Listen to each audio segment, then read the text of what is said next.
What Really Happened with your host, Mike Rivero. You're listening to the Republic Broadcasting Network, where you'll find out what the Fukushima's going on. And aloha, America. Welcome to our show today. It is Friday, May 20th, 2016. Thank goodness it's Friday. Thank goodness it's Friday. Kaahumanu Friday.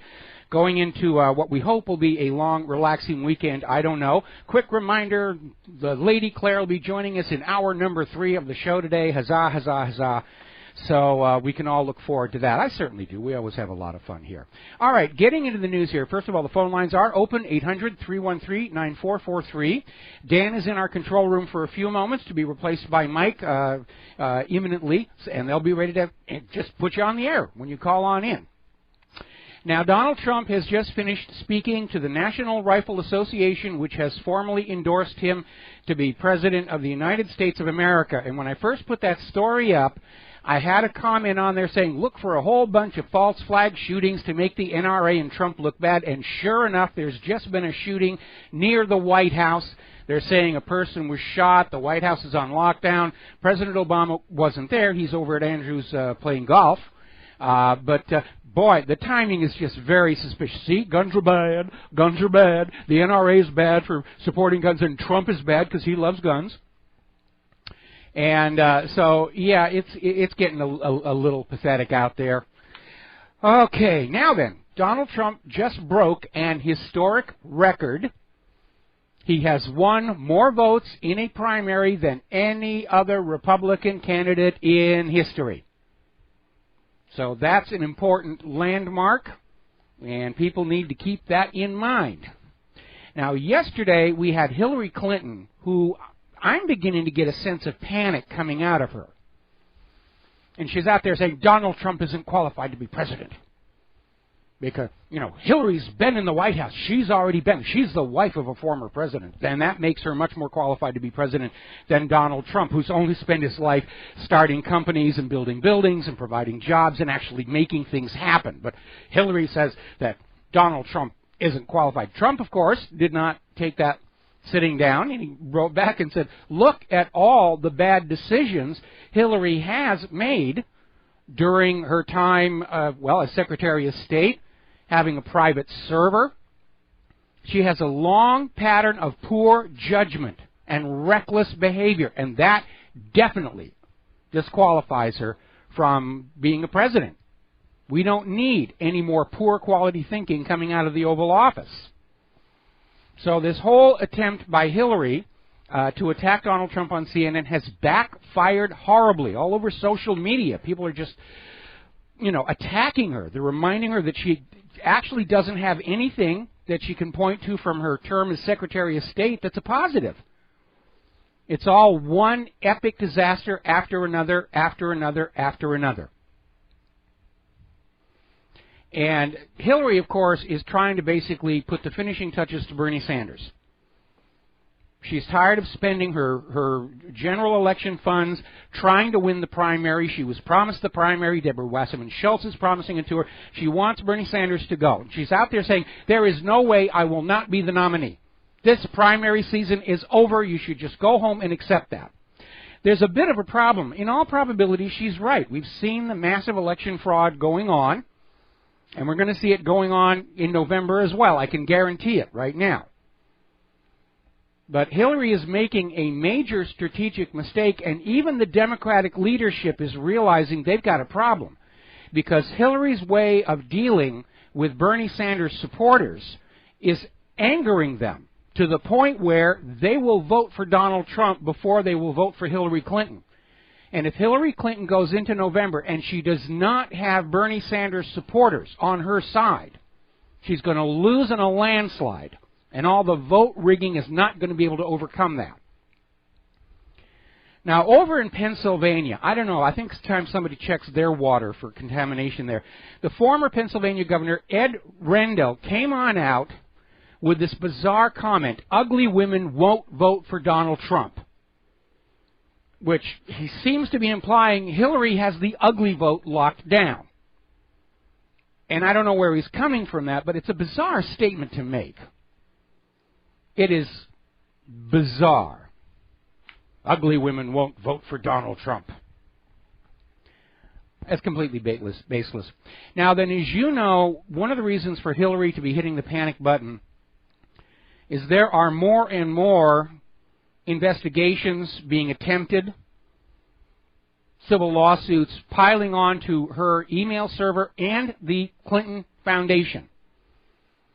Now, Congress, members of Congress, just investigated, or rather just requested the Federal Trade Commission look into the Clinton Foundation because it is under the FTC's jurisdiction to determine whether a charity is real and fulfilling its obligations of being a charity or if it's a sham. And we have seen a lot of sham charities brought low, as well they should be, and the FTC is refusing this instruction from members of Congress. They're pulling a Loretta Lynch. I don't think there's enough there that we could really make a case. And that, of course, is complete nonsense. Because down in Florida, Larry Klayman built a solid RICO case against the Clinton Foundation. He had the misfortune of having that case assigned to a Clinton-appointed judge who just threw it out of court without even looking at it. Judicial Watch has a civil lawsuit going on against the Clinton Foundation. We've had these Wall Street analysts looking at the public records and saying, of course this is a scam. It's not a real charity. It's not spending huge amounts of money on charitable work. They do just enough to get news coverage to make it look like they're a charity, but it's a slush fund. They just gave $2 million to one of Bill Clinton's former lovers for a failed company. Of course the FTC would find plenty of evidence there. But Hillary is literally blackmailing the entire U.S. government now. If they don't make her the President of the United States of America, she's going to start destroying careers and possibly the government as a whole. Now, as you know, the Hillary campaign and the Democratic leadership are all trying to say that all of the upset in Nevada and all these other states is all the fault of Bernie Sanders and his people. Oh, they're bad. They're evil people. They're dividing the Democratic Party. How could they possibly do that? Well, both parties aren't really supposed to be united during that primary season. That's the whole idea. Everybody's got their own idea for a candidate, and they're not supposed to just accept the anointed one handed down from on high and blindly back them. That's why we have primaries. Interestingly enough, more and more liberals in the corporate media are starting to come on out and say the real cause of the Democrats' division and the threat to the party as a whole is coming from Debbie Wasserman Schultz and the Hillary Clinton campaign, who are out there clearly, obviously trying to hijack the nomination for Hillary. And because it's becoming obvious that's what they're doing, they're out there saying, oh, it was Bernie Sanders, it's Bernie Sanders. And they're making up all these fairy stories about what happened in Nevada. They were throwing chairs. They were being violent. There were hundreds of arrests. No, there was one video where one chair was picked up and then quietly put back down. And there was only one arrest at the Nevada Party convention, and that was actually one of the Clinton supporters.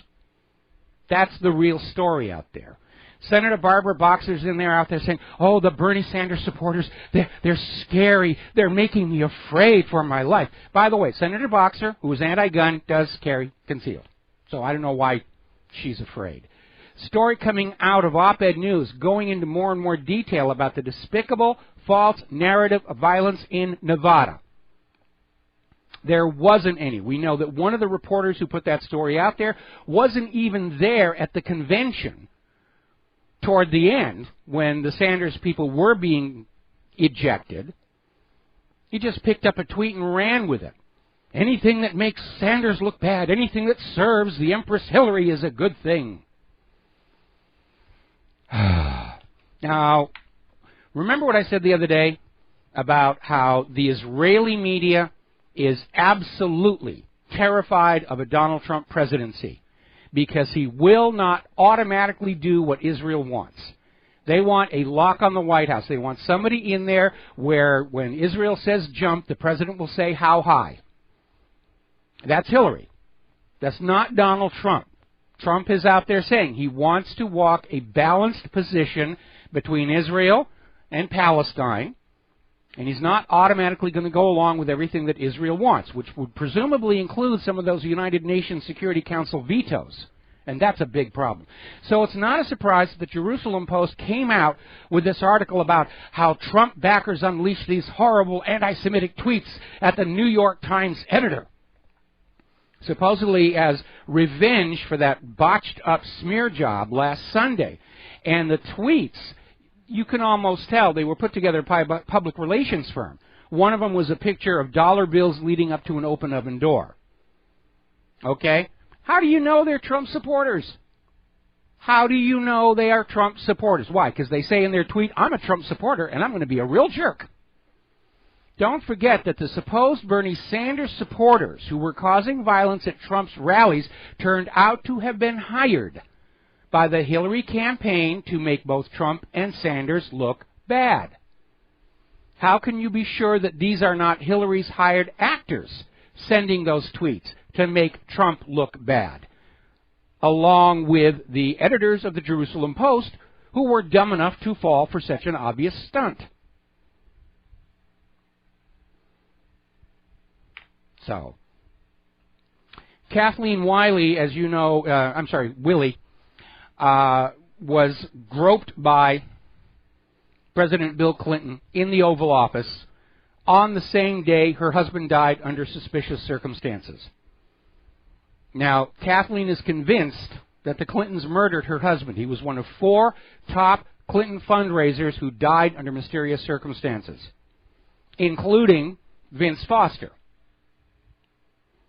A lot of blood flowing around the feet of the Clinton clan, as it were. And, of course, Kathleen Willie is one of the many victims of the Clintons. She's right now on the verge of losing her house, and she's got a crowdfunding page going on. We linked to it, I think, a couple of days ago. It doesn't look like she's going to make it. She's going to lose her home. Because, by golly, when you go up against the Empress Hillary, you will pay for it. And a lot of us have, very dearly.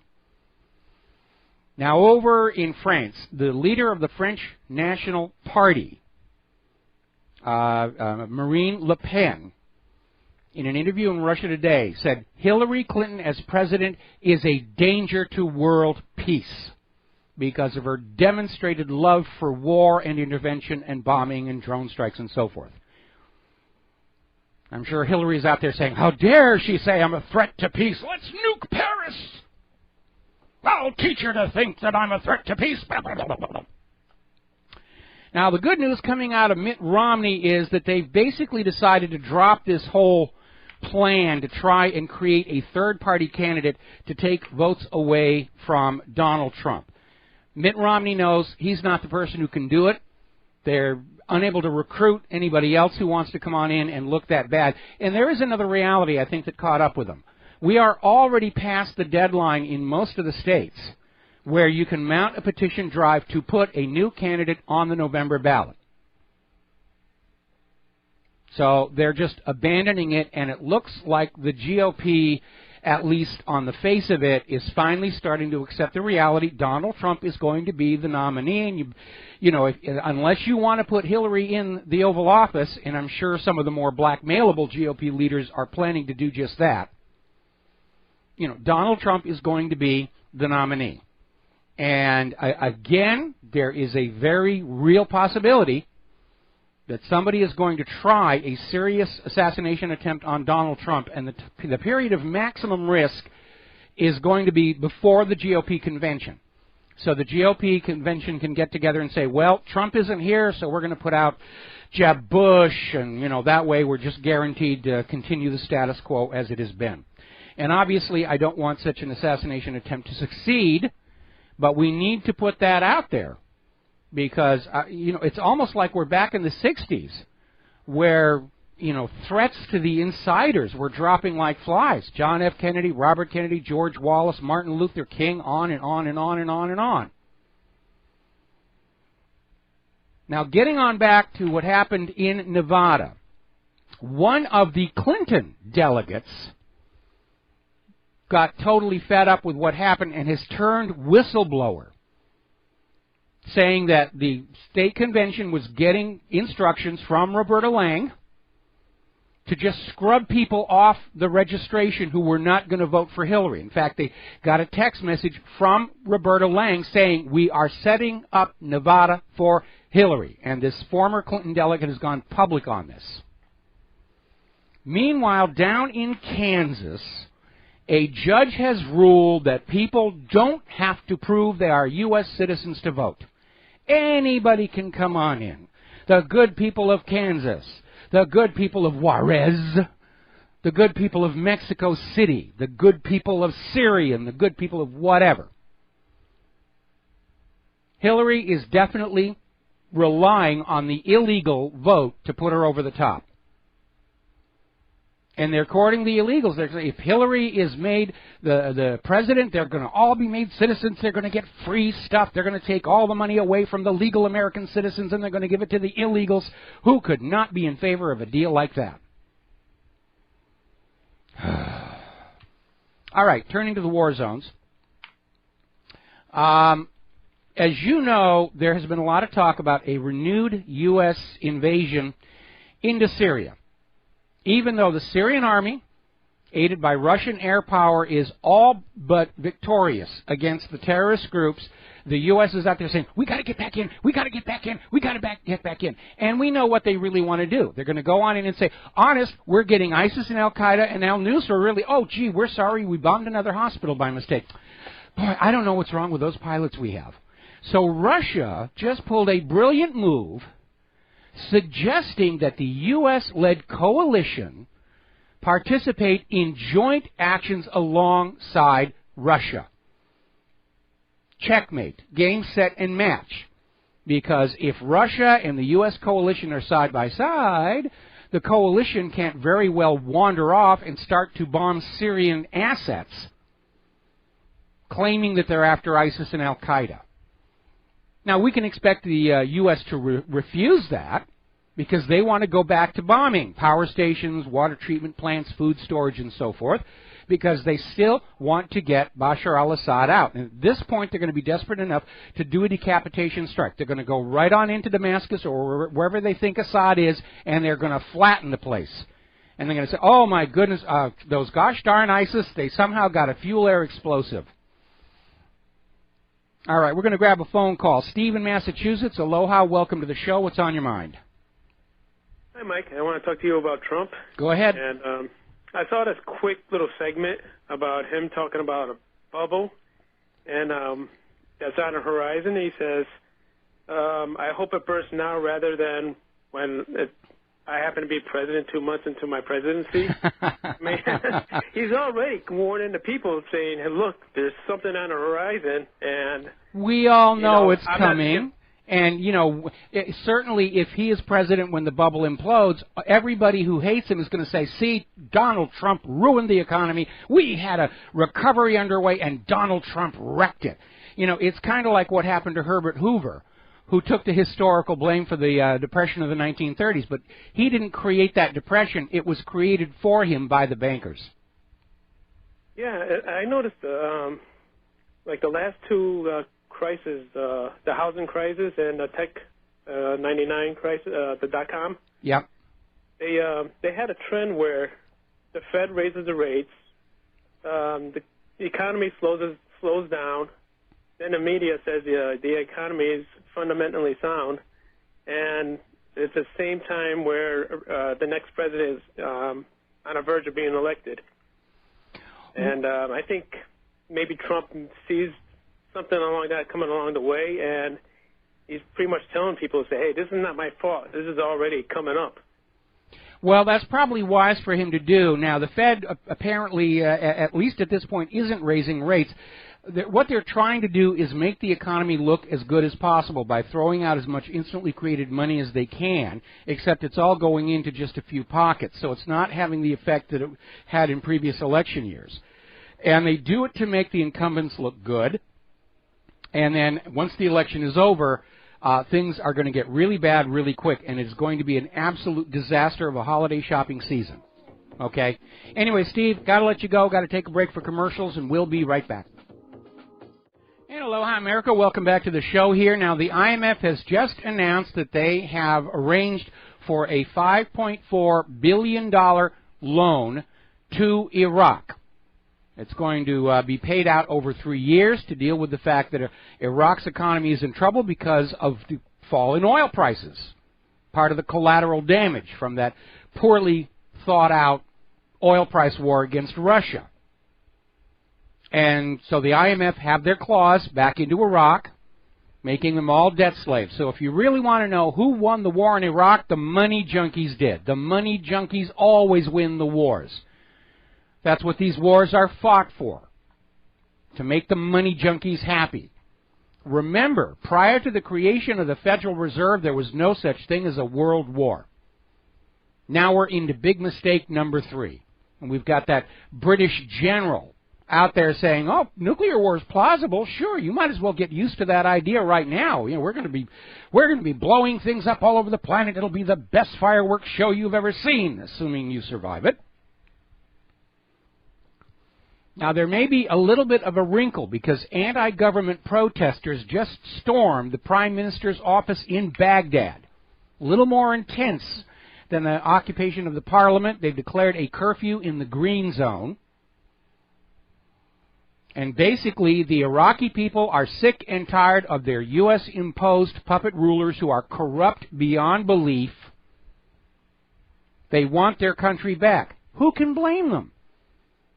Don't you want to be in control of your own country? The Iraqis do, the Afghanis do, the Yemenites do, the Libyans do, and certainly we want control of our country back from our Vichy government in Washington, D.C., which is out there just in a lather about poor little Israel and could care less what's happening to the American people. Now, China has issued a thinly veiled warning, saying that it is ready to proceed militarily if the U.S. stirs up any conflict in the South China Sea. I wish China had not done that. That's exactly what the United States wants. And we can count on the United States to start sending planes and ships right up to the edge of those artificial islands to provoke war with China, because the U.S. wants a full-on hot war with a major power, China, Russia, possibly both, because the ultimate goal is to remove the gold-backed yuan and the ruble as threats to the continued hegemonic domination of the U.S. dollar over all global commerce. That's what this war is really all about. And in the version of the story I saw at CNBC, they keep pushing this thing. How the United States should not provoke China in the South Sea, and basically saying that China is claiming these islands without legal merit. Now, that is not entirely true. CNBC is apparently totally ignorant of history, or they are hoping that you are. As we mentioned yesterday, at the end of World War II, there was a treaty, the Cairo Convention, that formally stripped Japan of the islands it had conquered in World War II and gave them back to China. The United States signed that treaty, saying, yes, these are Chinese islands. The U.S. is in violation of international law and the treaty obligation. And I'm sure over in Washington, D.C., it's treaty schmeedy. We need the war. We got to protect the dollar. We'll lie. We'll break treaties, whatever it takes. Major upset in Japan. The government of Japan is formally protesting the United States. Apparently, there's been another problem in Okinawa, where a U.S. citizen working for the Kadena Air Base, former military himself, murdered an Okinawan woman, and they've arrested the suspect. Now, apparently the murder took place late April, and he ditched the body. They found the body. They tracked him with DNA. And Japan is formally complaining because Japan really, they've kind of had it with all these U.S. bases on their territory. And they would very much like to see the U.S. get out. And who can blame them for that? So let's see. Now then, over in Pennsylvania, like I said, we were talking about this ex-governor saying that Hillary has the ugly vote. There's something going on in Pennsylvania. Somebody needs to test their tap water now. I'll tell you why when we get back. Aloha, America. Welcome back to our show. Now, we're talking back up in Pennsylvania. There is a wonderful website, if Americans knew, run by a lady named Allison Weir, and it focuses primarily on bringing the factual information about what's going on in Israel and Palestine to the American people. Because what's really been going on over there is tremendously different than the image of Israel versus Palestine the corporate media is being paid to shovel at you. And the organization has raised money, and they're putting up these billboards because next month is the anniversary of Israel's attack on the USS Liberty. And so they put up these 2 billboards basically saying, remember the veterans of the USS Liberty who survived Israel's attack. Not all of them did. And it was especially poignant because some of the people on the USS Liberty were from Pennsylvania. 4 of the people who died on the USS Liberty in Israel's attack were from Pennsylvania. And I think another 7 or 8 that survived the attack are also Pennsylvanians. So all of a sudden, 14 members of the Pennsylvania House of Representatives have gone public just saying these billboards must be taken down. They say this is an affront to Israel. How dare you point out that the Israel attacked our ship? Which they did, there's no question. And no, it was not an accident. It wasn't cloudy. Pictures taken on the Liberty during the attack show blue skies, light scattered clouds. We've had statements from the Israeli pilots themselves saying they knew it was an American ship. They were ordered to attack it anyway. Israel's goal was apparently to sink the ship and frame Egypt for it. In fact, Israel had already informed the Johnson White House that Egypt was attacking the USS Liberty, and they were jamming the American radio frequencies to keep the Liberty from getting a message out. They repeatedly shot down the radio antennas on the Liberty. Finally, one of the Liberty crewmen literally risked his life getting on out there to rig up an improvised aerial, at which they finally got a message out. These are Israeli aircraft and Israeli boats that are trying to sink our ship. Put a torpedo into the side.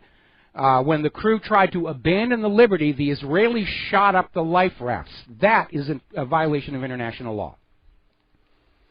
And then once the word got out, the Israelis, I guess they'd run out of boats. They skedaddled, and the official story was, oh, mistaken identity. We thought the ship was an Egyptian horse carrier. Okay, because we all know that horse carriers have giant dish antennas and aerials all over them, right? It's sort of a standard thing. Provides shade for the horses, right?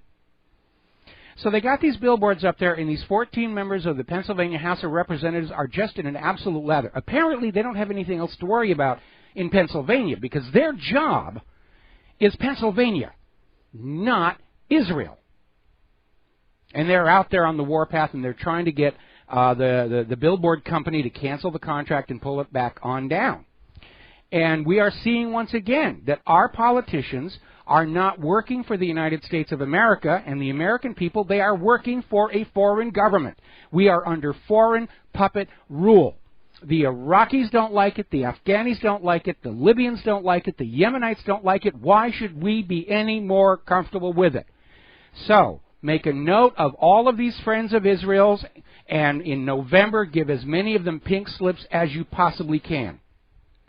Because right now, America needs leaders who are going to put America first, second, and third.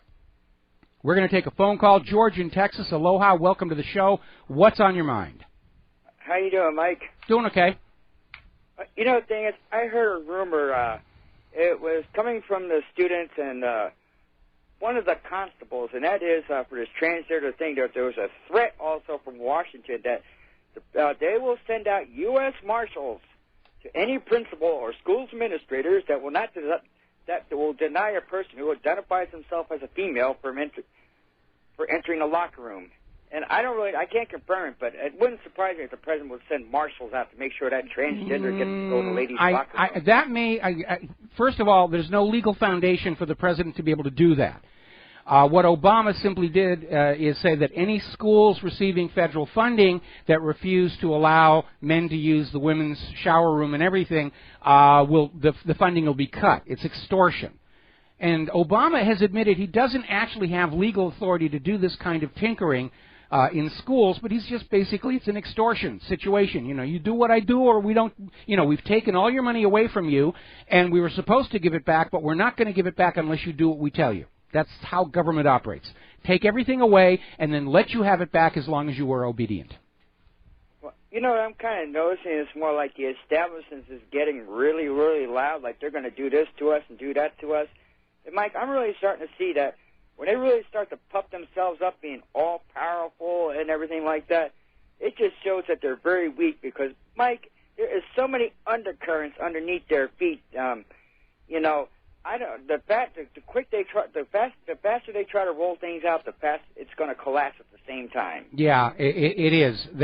This whole New World Order situation is crumbling, and they're trying to jam it through as fast as they can. And the faster they move, the more attention they're calling to themselves.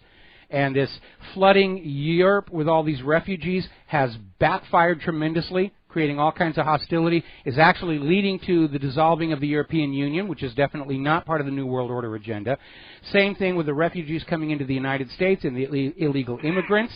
You know, whoever thought that we were just going to invite all these people into our homes and give them a big, warm, fuzzy hug and a wet, sloppy kiss was obviously not really dealing with how people react to this sort of thing in the real world. But again, it is a fundamental belief of the liberal establishment that they can re-engineer our minds for us if they just tinker with our environment enough. And it's all based on this hoax book, Coming of Age in Samoa, written by Margaret Mead, who, by the way, also in 1975 started this whole human-caused global warming thing as a tool to bring about liberal change. It's just a big, gigantic, whopper lie. And her book about Samoa has been completely discredited, and yet the liberal agenda still clings to this idea that we are all born with absolutely blank minds, and everything that we think or feel comes from the environment. And if they have complete tyrannical control over the environment, they can turn us into whatever they want in terms of our mind, which right now appears to be a completely befuddled individual with no sense of self, no sense of identity, not even a good, strong sense of our gender to make it easier to control us. Well, it's not really working that well. Cause I can no, it isn't. It's not working at all well. They're just annoying the heck out of us. Reminds me of that old saying, never try and teach a pig to sing. It's going to waste your time, and it's going to annoy the pig. But you know, the thing is, you know, I hear it harped on, we got too many brain-dead people. And, Mike, I'm not really worried about brain-dead people. I know they're dangerous, but I'm not really worried about them because I really think we have the numbers and the strength now to really reverse things. It's just a matter of fact of just getting people motivated to do it instead of just preaching bad news. Is all that's needed. Well, get people motivated. Okay, we're on a very rough gray area here because I don't want to motivate people to do something that would give the government the excuse to shred what's left of the Constitution, declare a national emergency, and basically point guns at everybody who doesn't agree with them. Okay, what we are doing by educating people is we're removing from the government their ability to lie to the public with impunity. We've already done that. If there's one thing the independent media can point to with pride as a victory, is that we have made it impossible for governments and corporations to lie to the people on the scale that they have been used to for the last century and get away with it. They can't do it any longer, and that's why we're starting to see all this panic about how they've got to somehow censor and control speech on the Internet, and the First Amendment shouldn't apply to computers and all the rest. Even the United Nations is out there saying that there have to be strict controls on what is allowed on the Internet because it's threatening the status quo. Well, yeah, I know you were talking about yesterday about the Treasury and the banks are going back and forth about confiscating the gold and silver. Mm-hmm. Good luck with that, Mike. Just take it out of the safety deposit boxes. Yeah, you really should, because remember, the U.S. government has already passed laws saying that in a declared economic emergency, the banks and the governments can empty your safety deposit box. It's not safe in the bank. It is actually much safer in your own home, you know, hidden in a really good hiding place. That's what you should be doing. Well, You know, the thing is, right now it's more like I no longer use a bank. I just get a paper check and go cash at the bank, and the banks are rude. Like, do you have an account here? I'm like, no, I don't want an account. Just give me the money. Well, you know, obviously having a checking account makes your life a little bit easier, but you shouldn't have any more money in the bank than you need to cover your outstanding checks, and you should have the rest under your own control. Have some of it in physical silver and physical gold, because once it's in the bank's computers, they can grab it and use it. The U.S. government has already passed laws redefining bank account holders as unsecured investors in the bank, meaning that if the bank goes bust, you're expected to absorb the losses. Well, have a good weekend, Mike. All right, same to you. Thank you for the call. We're going to switch over to Peter in Los Angeles. Aloha, Peter. Welcome to the show. What's on your mind? Yeah, hi, Michael. Listen, I was just calling today. I tried calling my state assemblyman. Actually, I did that last week. But and my assemblyman is the guy who is the author of that anti-BDS bill that passed in California. He's my assemblyman. Mm-hmm. I called up my congresswoman, Karen Bass, who is on the committee that does intellectual property. So she's Hollywood's representative on the intellectual property committee. And in other words, you know, Hollywood being Jewish, she's in their pocket. She's backing the House resolution 4541, I believe it is. Then I called up my senators, Boxer and Feinstein. Boxer is now on the Senate's bill of the anti-BDS, has now co-sponsored it, and Feinstein will not, she will not admit, she won't say either way what she's going to do, but believe me, she's going to be back the anti-BDS bill. My mayor is Garcetti, who is Jewish also. Eric Garcetti is Jewish. And then we have Governor Moonbeam, who signs off on this stuff, Jerry Brown. It's like, where am I represented anywhere with this? Yeah, last I heard, California has a serious drought problem. They've got all these illegal immigrants and refugees with highly contagious illnesses coming in. It's almost like the California government is completely unconcerned with California in their rush to serve almighty Israel. Boy, just like Washington, D.C. Who cares about you American people? We are here to serve Israel. And Mike, I say to these staffers, a lot of them are interns, and I say, look, this is just like, I explain how BDS brought down apartheid South Africa. I explain how Israel is far worse than South Africa ever. I mean, South Africa never carpet bombed Soweto with white phosphorus, you know, and wipes them out 2,000 people every couple of years they'll kill. Not even South Africa, but how that did away with South Africa and their apartheid regime. And I explain it would be like saying if the Ku Klux Klan were selling hoods and making a lot of money and using that money to bomb churches and lynch black people. You know, and you and I said, well, we're not going to buy hoods from these guys. Forget it. We're going to buy hoods. We'll buy them from somewhere else. And the government's saying you must buy hoods from the Ku Klux Klan.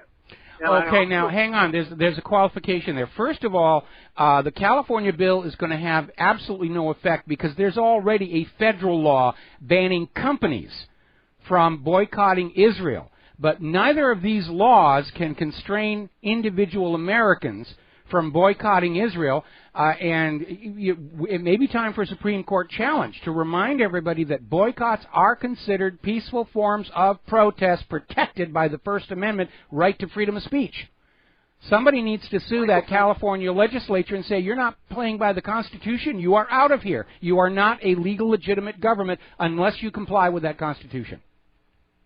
Well, and Michael, if they're going to say that you can't exercise with your own pocketbook and your own money because you disagree with, say, the Ku Klux Klan or Israel or South Africa, then what's to stop them? I tell these people, these interns, what's to stop them from saying, you know, you can't boycott against, you know, the Green Movement, or you can't boycott against the Tea Party, or whatever your political leaning is, you know?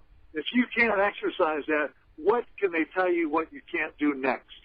You know? Well, that's exactly what it's all about. I mean, it's another loss of our freedom to decide where our money is going to go. And it's just as onerous as this idea that we're not allowed to know what's inside our food.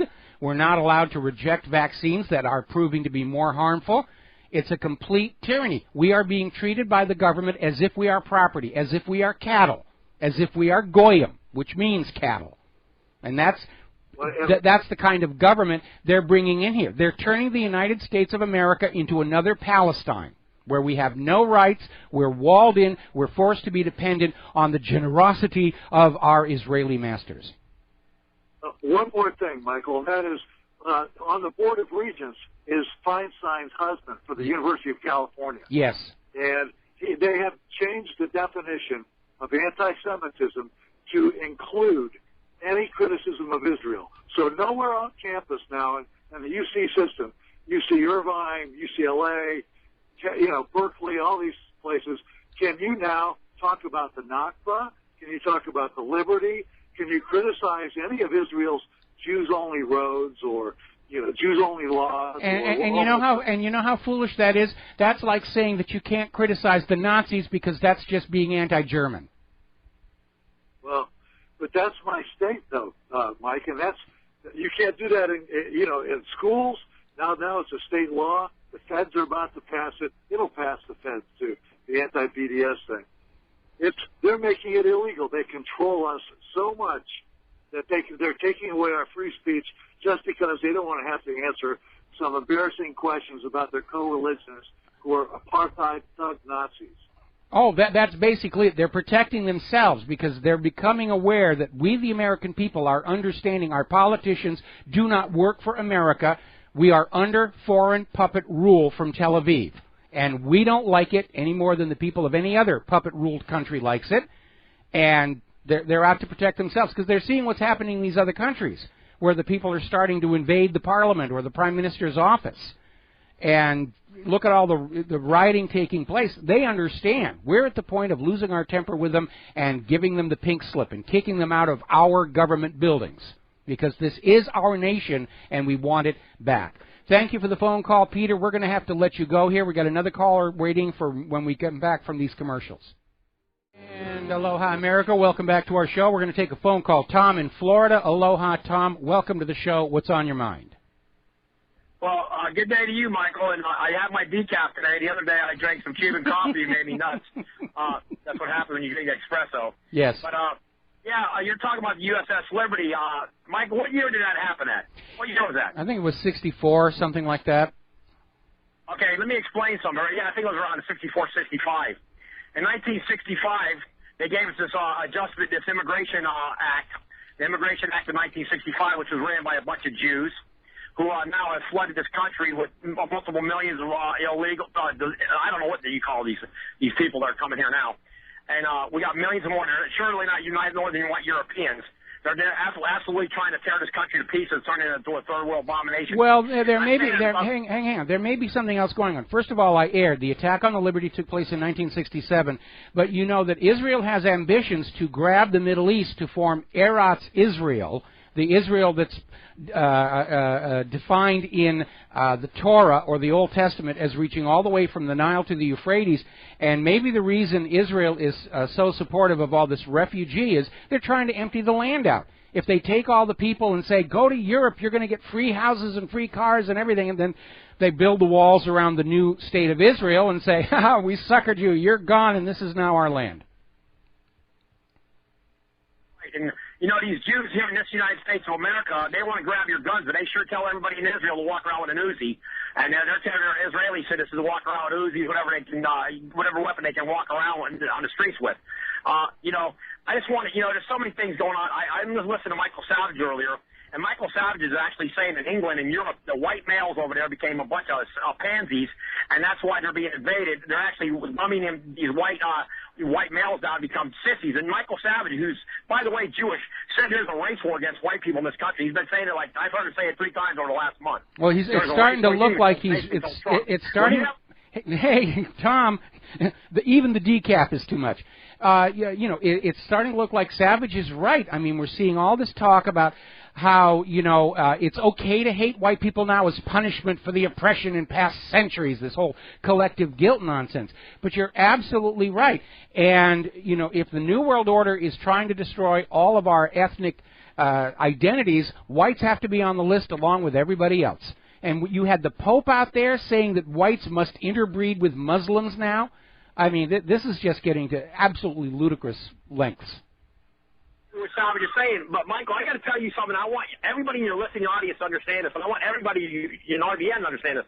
I saw a documentary like 5 years ago on the History Channel on the it was with the BBC, and it was about Adolf Hitler. And his nephew came to New York City on CBS. Did you ever see that video on the History Channel? No, I don't recall seeing that. Okay, I'm going to refresh your memory if you've never seen it. His nephew was telling Adolf Hitler was his uncle. He's telling Uncle Adolf, why are you killing Jews in Germany when you're a Jew yourself? Because Adolf Hitler was born in Austria. He's not a German. He was an Austrian. And he said that his father was a Jew. Remember, in the Jewish religion, the mother is everything, and the man Okay, well, okay, all right. There's the music. We're going to have to let you go. Thank you very much for the phone call. Adolf Hitler purported to be a Catholic, and he had the support of the Catholic Church to bring his government to power. As to what he was in his own background, it's almost irrelevant. And the idea that Hitler was killing Jews specifically, that too is very much in doubt. A lot of people died in World War II, 60 million. Okay? But we're all supposed to think only about the victims of the slave labor camps, and as it turns out, most of those died from typhus. We'll be back after station identification. Aloha, America. Welcome back to our show. Hour number 2. The phone lines are open, 800-313-9443. Fox News is still going on and on about this shooting near the White House. Apparently, a Secret Service agent shot somebody who's described as a suspect. There's absolutely no details. They're just out there saying everybody's safe and accounted for. The grounds have been cleared. They've been running this thing for an hour. They are desperate not to talk about other things that are going on. Something else that is going on. The U.S. House of Representatives has passed a $610 billion military budget. And it's not even for an entire year. It's only until the new president takes office and there'll be a new war allocation. Just after they cut the budget for food stamps. Tells you what they're really thinking about here. All right, we're going to grab a phone call. Art in Philadelphia. Aloha. Welcome to the show. What's on your mind? Hello, Michael. Thank you for taking my call. I was just going to comment, being here in Pennsylvania on the USS Liberty, that the RBN asked me to talk about some issues when I subbed in for Stad Miller later on today, which I will bring that up. Definitely, there's a lot of issues with respect to USS Liberty back here. I've seen... there's a website called JewishPhilly.com, which is run by Lugovicher, controlled by Sheldon Adelson, and they're a big power play behind this. So when I get on the show, subbing in for Stad Miller, I'll talk more about it later on tonight. Okay, well, on Memorial Day, we're going to have one of our people down at this convention of USS Liberty survivors passing around a cell phone, and we're going to get as many of them on the air as we absolutely can. And what's amazing is how long the USS Liberty story was kept from the American people completely.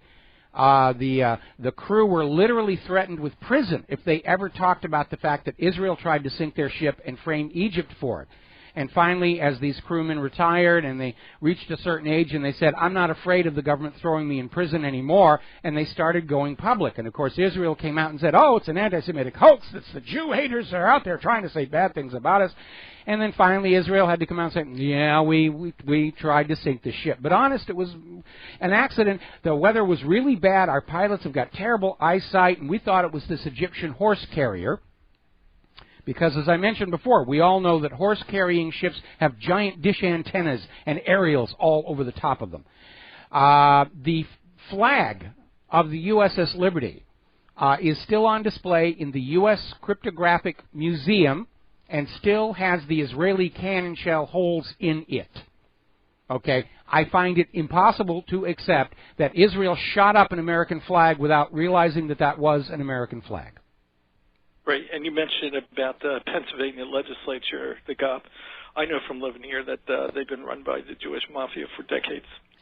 So. Yeah, well, I think it's time that Americans realize that we too live under puppet rule, and we should be no more happy with it than the people of Iraq and Afghanistan and Libya and Yemen and wherever. Well, Iran. Iran finally kicked out their U.S. puppet rulers in 1979. Yep. All right. Thank you for taking my call. All right. Thank you very much for the phone call. And getting on back to the news. 5 banks have been sued for rigging the $9 trillion agency bond market. And this is a lawsuit filed in Manhattan Federal Court by the Boston Retirement System. Now, remember I said that the reason so many pension funds in this country are in serious, serious trouble goes back to the 2008 collapse of the mortgage-backed security fraud, when they were putting these bogus bundles together. Some of these bundles had mortgages that were already in default. A lot of the bundles had the same mortgages in them. They were one mortgage was pledged to multiple bundles. That's criminal felony fraud right there. Nobody went to jail for it. Wall Street's rating agencies all rated these bundles as AAA, except for Egan-Jones, for which the Securities Exchange Commission came down and slapped him around. How dare you criticize Wall Street's offerings? And because they were rated AAA, pension funds were legally allowed to buy them. Pension funds are restricted by law. They're not allowed to invest in high-risk ventures because they represent people, older people, who do not have the luxury of being able to start all over again to rebuild their financial lives. And because these fraudulent mortgage bundles were rated AAA, pension funds bought them, the fraud collapsed, the pensions were defunded, and it's caused all kinds of repercussions. But by and large, up until now, all of these people have been afraid to point the finger of blame where it really deserves to go, Wall Street. And instead they turn around and say, oh, it's you workers, you're expecting too much, you're living too long, you're retiring too early, really. You should just work until you drop dead right there on the factory floor and stop being a strain on the economic system of the country. But apparently Boston Retirement System has gone to court against Bank of America, Credit Agricole, Credit Suisse, Deutsche Bank, Nomura Holdings, for basically engaging in these frauds. And I hope they win. I think we need to have here in the United States what they have in Iceland. Bankers who commit crimes go to jail. And yes, Iceland just changed the laws to let the bankers out a little bit earlier, but it's certainly better than the American system, where you have a banker who commits a crime, defrauds a whole lot of people, and the taxpayer is asked to cover the losses so everybody can pretend that things are just hunky-dory. And they are not. Now, there's another lawsuit. One of the major insurers who participated in the Affordable Health Care Act is now suing the U.S. government for $223 million in back payments that were never paid. Obamacare has been a complete meltdown. It has failed its overt purpose of making health care affordable to Americans. It's actually made it much more expensive. And it's failed in its covert purpose, which was to make the health insurance providers incredibly wealthy, out of which the U.S. government would get their mafia-like piece of the action in the form of increased taxes. It didn't work. It's driven a lot of health insurers out of business. People who couldn't afford health insurance before still can't afford health insurance now, and now they're being fined by the IRS on top of everything else. Now, there's another concern here. This is coming out of governmentslaves.info, and they're noticing the massive sell-off in U.S. Treasury bonds all over the globe, and it's accelerating.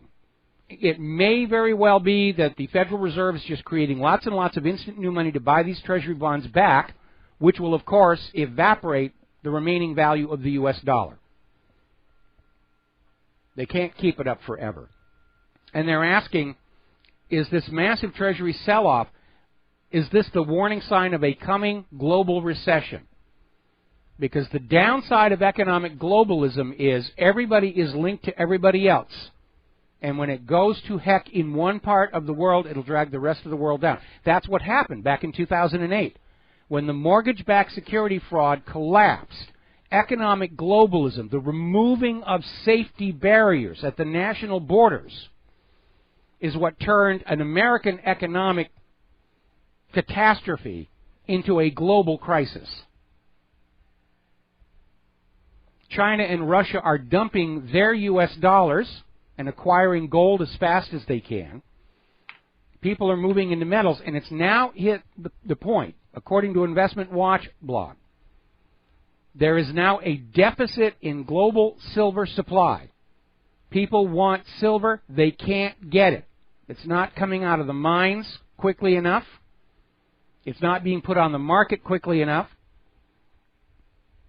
And if you are holding a silver futures contract, you may be stuck with just a very impressive looking piece of paper and nothing else. Same thing for those people holding those gold futures contracts, because those gold paper contracts are already leveraged hundreds to one. For every 1 ounce of real physical gold, there are hundreds of promised paper ounces. They can never make good on that.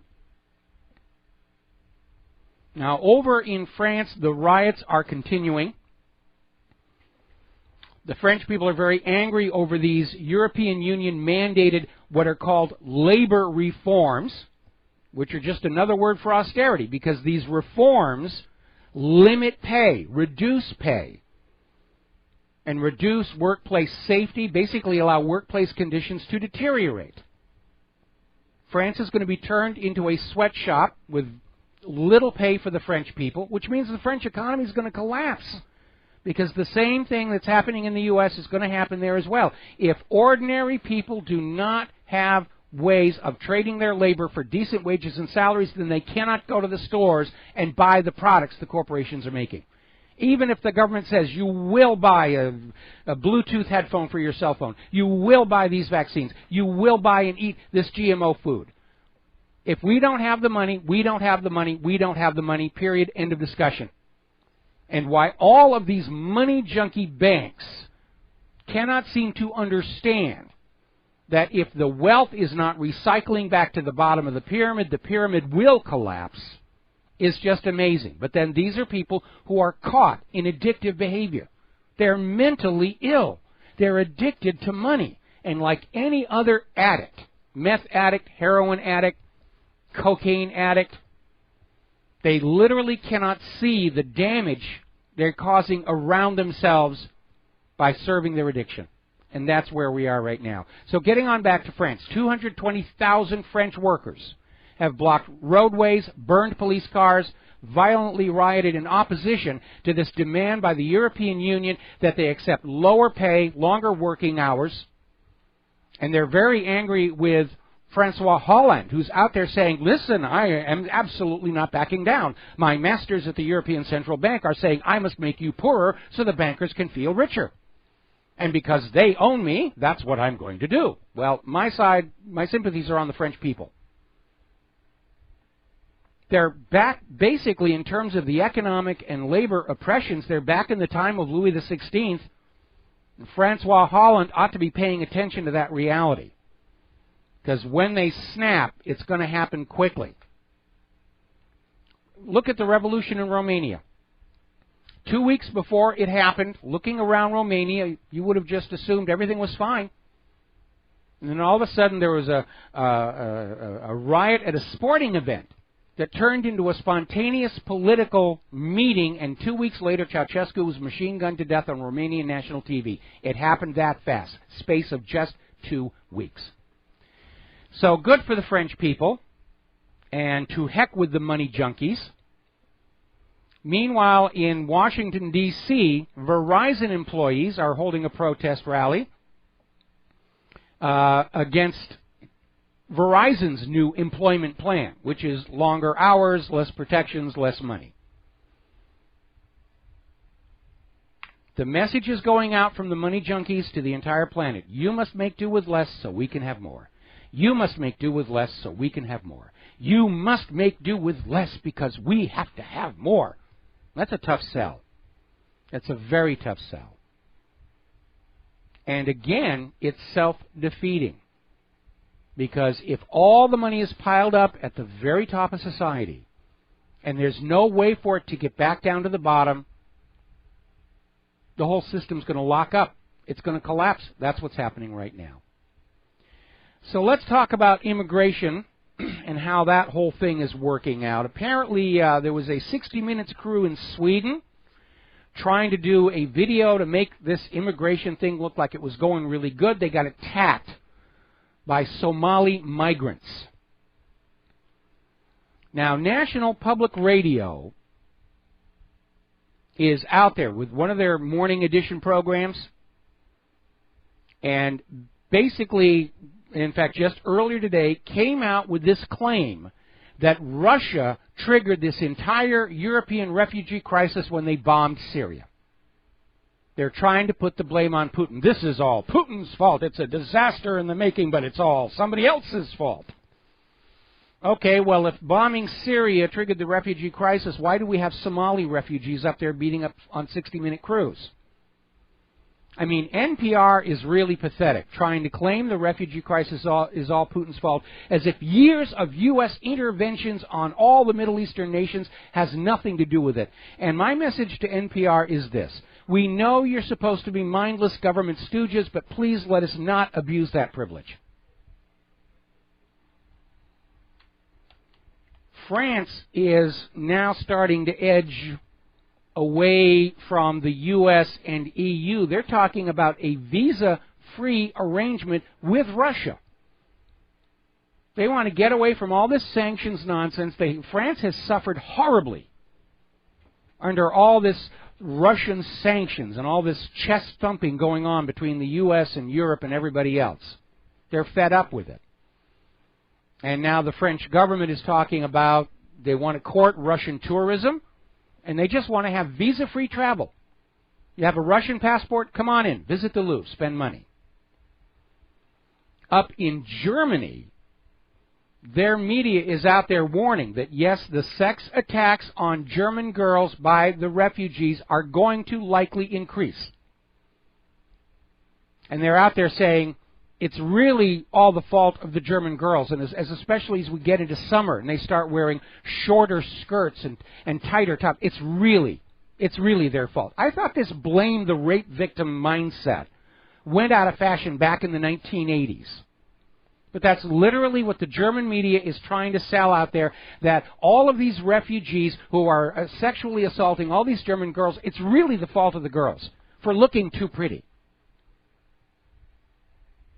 Nonsense. Now, last summer, 2 Scripps College students created a 217-page unofficial Scripps Survival Guide to be given to new students coming into the college. Included within that was the claim that hatred of white people is a perfectly legitimate response to oppression. The white people were slave owners. You know, I don't know of any slave owners still alive. And for that matter, I don't know any former slaves who are still alive. In my case, my ancestors ran a station on the Underground Railroad, helping escaped slaves to freedom. Why is it legitimate to hate me just because I'm white? You don't cure racism by being racist. But if you want a good excuse to declare a national emergency and martial law, kicking up a race war in the streets of the United States of America is a really good way to do it. We're going to grab a phone call. John in Barbados, aloha. Welcome to the show. What's on your mind? That's better. Hello, John. Hi, Mike. How you doing? I'm doing great. You're on the air. What's on your mind? Okay, I just want to point out a few coincidences. This Egypt air flight was flying over a U.S. naval exercise called Phoenix Express. Oh, well, that's the problem right there. We know the U.S. Navy's got a terrible record of accidentally shooting down civilian jetliners. They killed that Iranian Airbus. They got TWA 800. They probably bagged that other Malaysian Airlines down there in the Indian Ocean. I forget the flight number on that one. MH370. Yeah, 370. And funnily enough, there was a coup going on in Ukraine when MH17 went down. Yes. Well, I still think that was a botched attempt by Kiev to assassinate Putin. And of course, then there was TWA 800, which was shot down in the Hudson Sound. Was shot down off of Long Island. Yeah. Okay.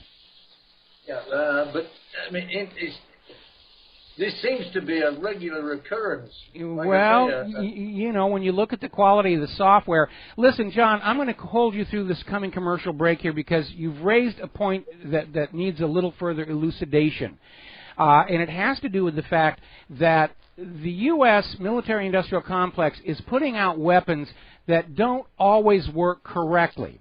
Now, we know in the case of the Iranian Airbus, the USS Vincent was using their Aegis system, and it accidentally, because of a software flaw, assigned the same target identifier to two targets. One was the Airbus, the other was an Iranian F-14 on a training exercise.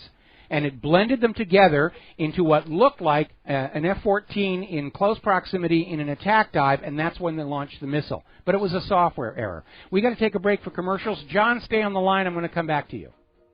And aloha, America. Welcome back to the show. We're talking with John in Barbados, and it is unfortunately starting to look very much like we've had another one of these tragic occurrences where a civilian jetliner is accidentally shot down by the military during an exercise.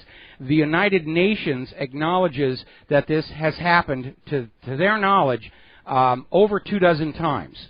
Most of them kept secret and classified, but some have leaked out, like the Atavia DC-9, the Aer Lingus incident.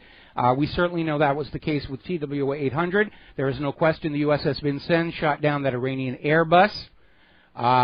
The Flight 370, eyewitnesses on an oil platform reported that had been hit with a missile right where the transponder stopped working.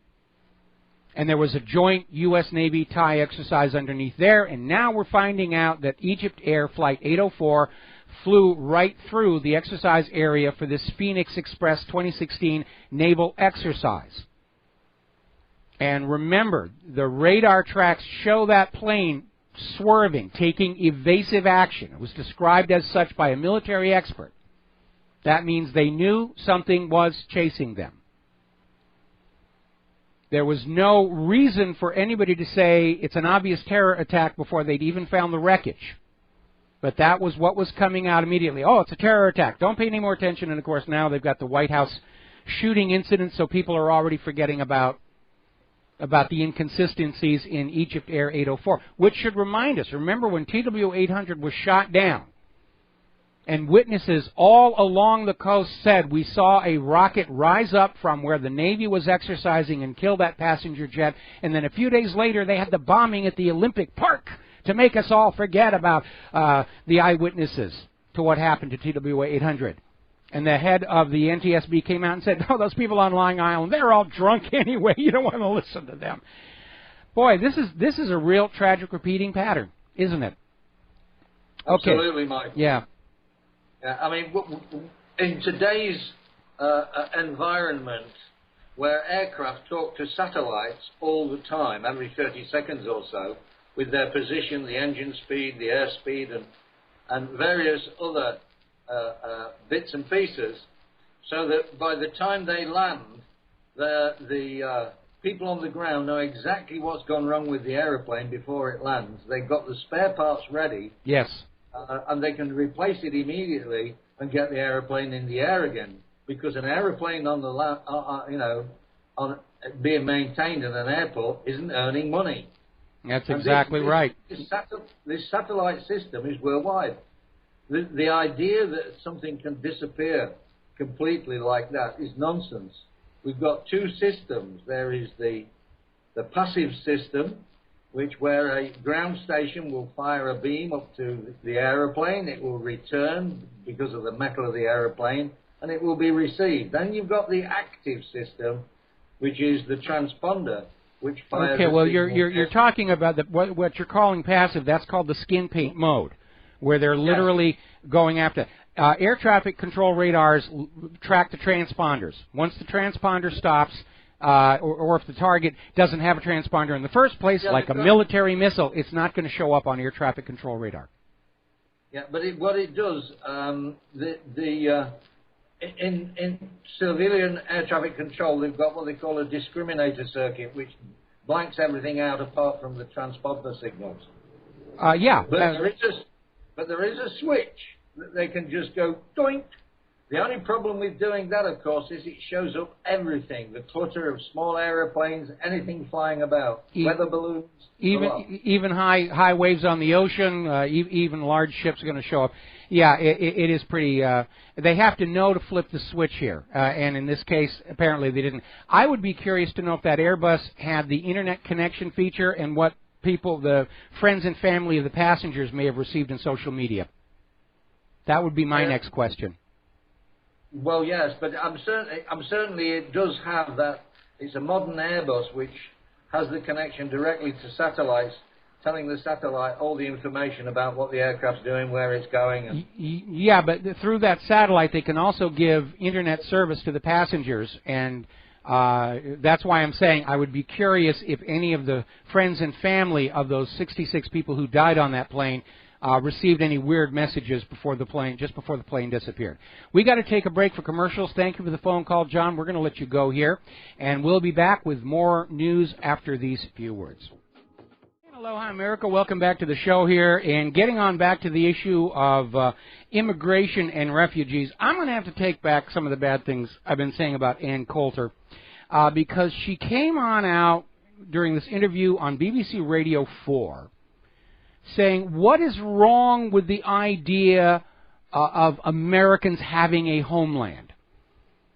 You know, Israel is the Jewish homeland, Germany is the Germans' homeland. Why is all of a sudden it a bad thing for Americans to want to have an American homeland? Why are we under attack? Well, we know that ultimately, for the New World Order to work, America has to be erased from the public consciousness.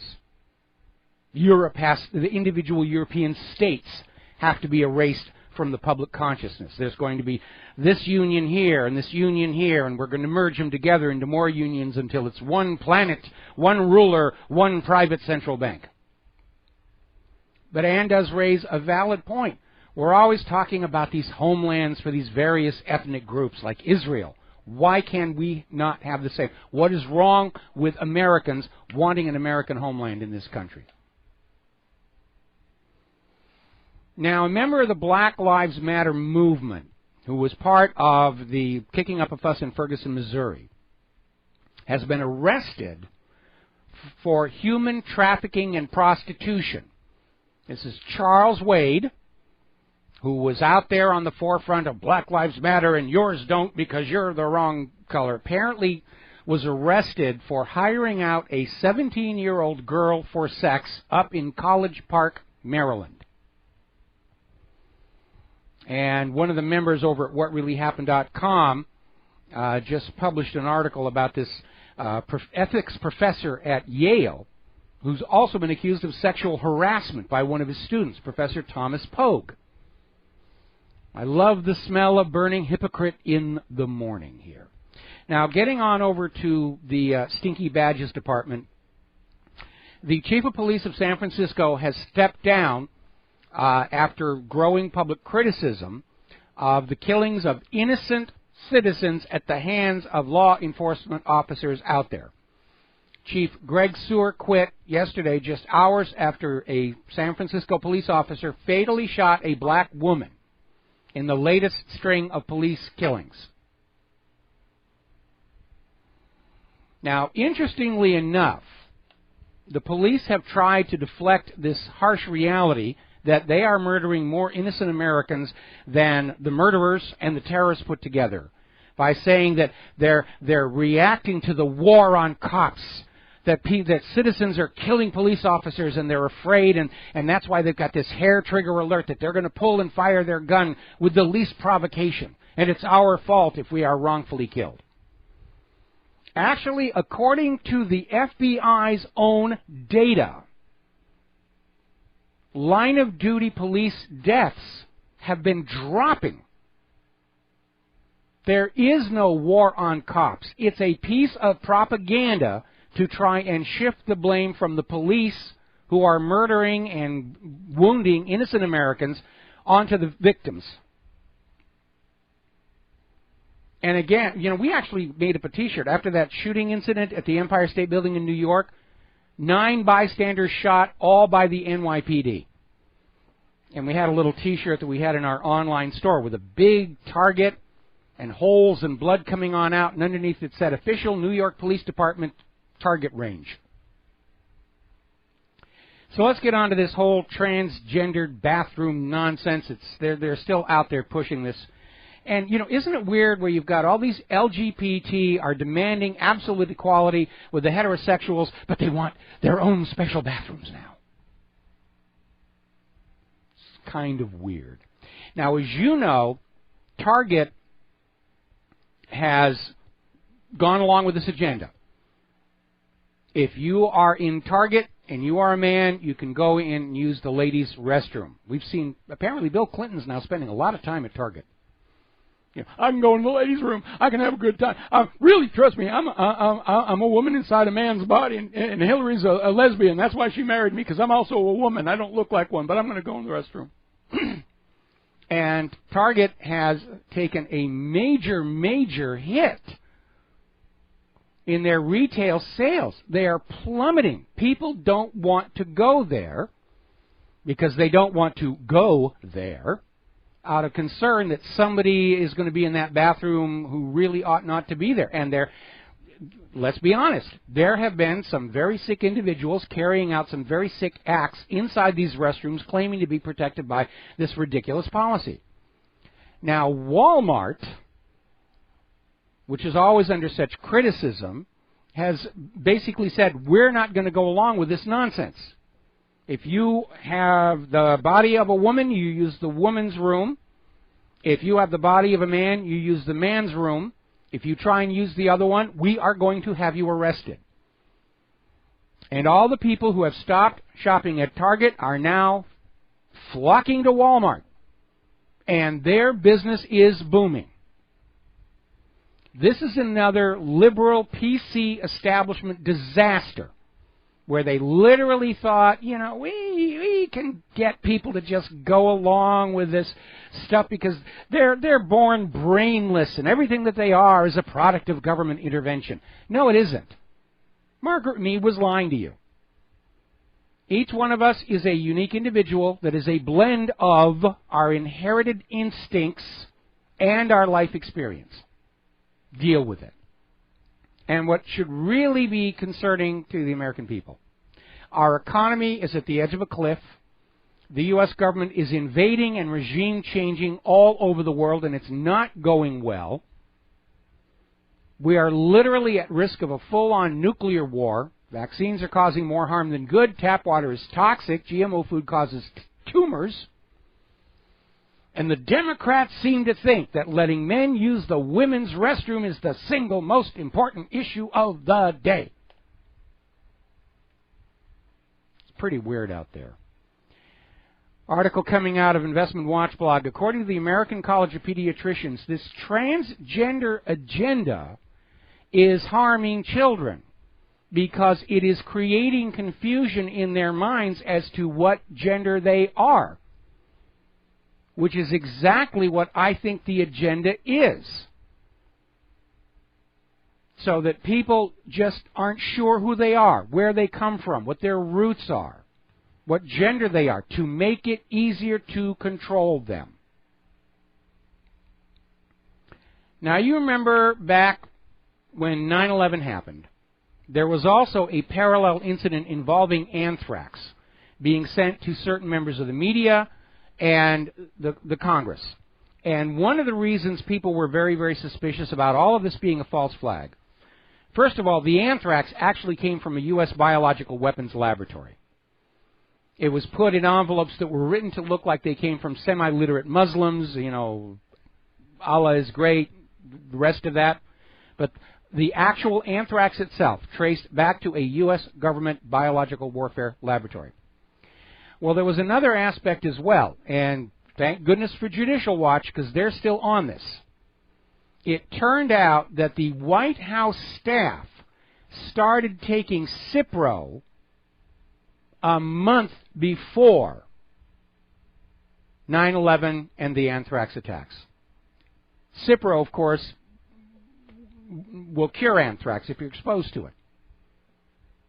And so Judicial Watch is saying, what was the reason for the entire White House staff going on a medication to treat anthrax before the anthrax attacks even happened? It's another indicator that this was all being planned from the Oval Office. And the federal government has refused to release any documentation about just how it is that the White House staff all started taking Cipro to deal with anthrax a month before the anthrax attacks. And now Judicial Watch has filed a lawsuit saying you have to turn that over. And the federal government will probably claim some kind of exemption for national security, at which point we'll say, aha, there, right there is the cover-up. Because if the government cannot come up with a banal explanation, if they come on out and say none of your business, it's as good as an admission of guilt. All right, we're going to go ahead and grab a phone call from Gil in Arizona. Aloha, welcome to the show. What's on your mind? Hi, Mike. I live within walking distance from, just as a side note, from Target, and I won't go there. I just won't go. It's a matter of principle. Yes. I'll make it short and sweet. There's 1,000 examples of the one I'm going to use, and I'd like you to explain to me what the difference is.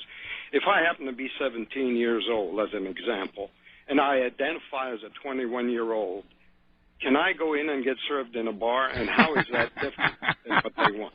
That's a good point. You know, I keep telling everybody I identify with being a well-funded talk show radio host, and if you do not send in lots of money to me right now, then you are being oppressive and intolerant, and you're committing microaggressions. And there's the other one where this lady is rather, overweight.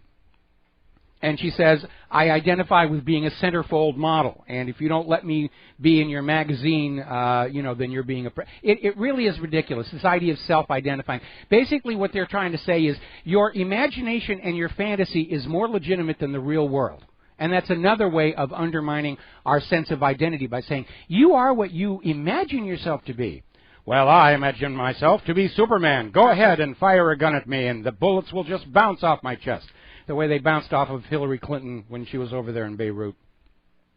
Yeah, doesn't that open the door, this LGBT stuff to an example like I just laid out? I mean, there's got to be thousands of other people that can claim whatever they want to claim. That can claim that they identify as being a U.S. soldier and they want to do this or that. It's just nuts. Anyway, I just thought I'd pass that on to you and get your opinions. I appreciate it. Oh, that's a good one. Thank you very much for that one. I mean, I did some graphics poking fun at this whole thing. I got this picture of this little tiny, microscopic, tiny dog saying, I identify as a Great Dane. Fear me. Was that one. And I got another picture of this girl holding this machine gun with lasers and huge clips and grenade launcher, and she's saying, this is legal for me to own because it self-identifies as a .22 caliber bolt-action target rifle. It really is silly. They're trying to raise our internal fantasies above the realities. I fantasize about being incredibly rich. If you're not sending me money, you're oppressing me. It'll never end until it ends. Until it ends. Until we all laugh at it so hard, they just slink back and try and find something else to do. Thank you very much for the phone call. We're going to let you go. And it really is kind of absurd. But as we pointed out yesterday, apparently this is only the beginning of trying to dissolve our sense of gender identity or even our sense of morality. Salon.com actually had a column written by an acknowledged pedophile trying to basically sell the idea that if you are willing to accept homosexuality and transgendered, that you should just accept pedophile equally. To which my response is, no way. Absolutely no way. When it comes to children, no. I have no tolerance for that whatsoever. Basically, children of that age, the ones the clergy all seem to like so much, they don't even know what sex is. They are not able to give informed consent. That's the reason we have laws regarding statutory rape. And when you do something like that to a child, it's not just a sex crime. You are traumatizing them. You are taking away their innocence. You're forcing them to grow up rather than allow them to have a normal childhood. And folks, growing up and growing old is a one-way street. You don't get to turn around and go back to being an innocent child once you've had something like that happen to you, just as you can't go back to believing in Santa Claus. So this kind of behavior, it's far more than a sexual assault on the child. It's an assault on their psyche, on their soul, if you will. All right, we're going to grab another phone call. Steve in California. Aloha. Welcome to the show. What's on your mind? Hey, Mike. I just want to say thanks for that patch on the Windows 10 and for yesterday. I put it on last night. No problems yet. Hey, I did want to say one thing about the transgender issue. I think this is nothing more than diversion politics to keep us occupied on that and fighting them on this issue, while a lot of other stuff goes on in the background that we have no idea what's going on. I think it's diversion.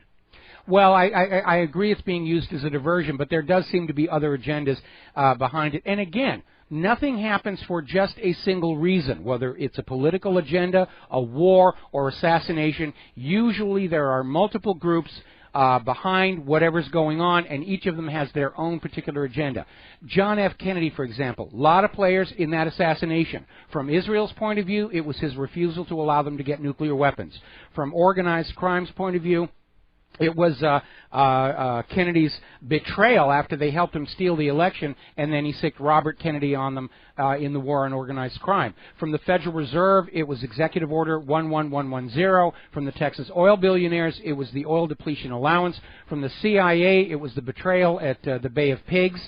But they all agreed the solution to their particular agenda was to get rid of President John F. Kennedy.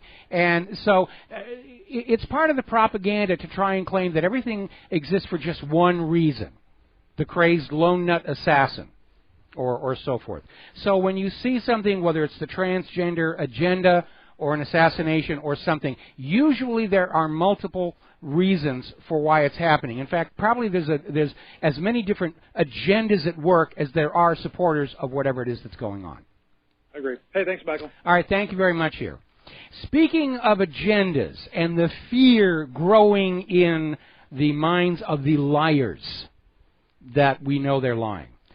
Up in Portland, the school board has now issued a ban on any literature, any book that questions the dogma of human-caused global warming. This is up in Portland, Oregon, who I understand is probably going to get some snow this weekend. They're going to ban anything that challenges the dogma of human-caused global warming. They're literally going to brainwash those kids into thinking the world is getting warmer, that's not really snow coming down, it's white lumpy rain, and it's all your fault. And you will atone by spending your life paying more taxes to the government. Now, getting on down to, well, actually, we're coming up here on a commercial break, so we're going to take a 3-minute break here. Come on back, talking about glyphosate. That's back in the news. We'll be right back. And aloha, America. Welcome back to our show. We're coming up here on the top of the hour, and the lovely Lady Claire. And I want to talk about glyphosate and GMO this segment. Apparently down in Peru, they had a bit of an accident where there were some students and teachers at an elementary school in northern Peru right next to some farm fields that were being sprayed aerially with Roundup. And apparently the wind shifted and the Roundup mist came into the school.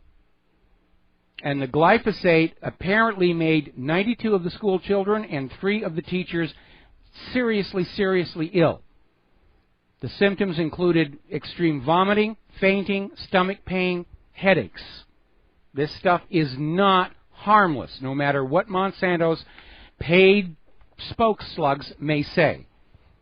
And the problem is accumulation. Remember, they've discovered that glyphosate is actually being sprayed on produce on its way to the supermarket to act as a preservative.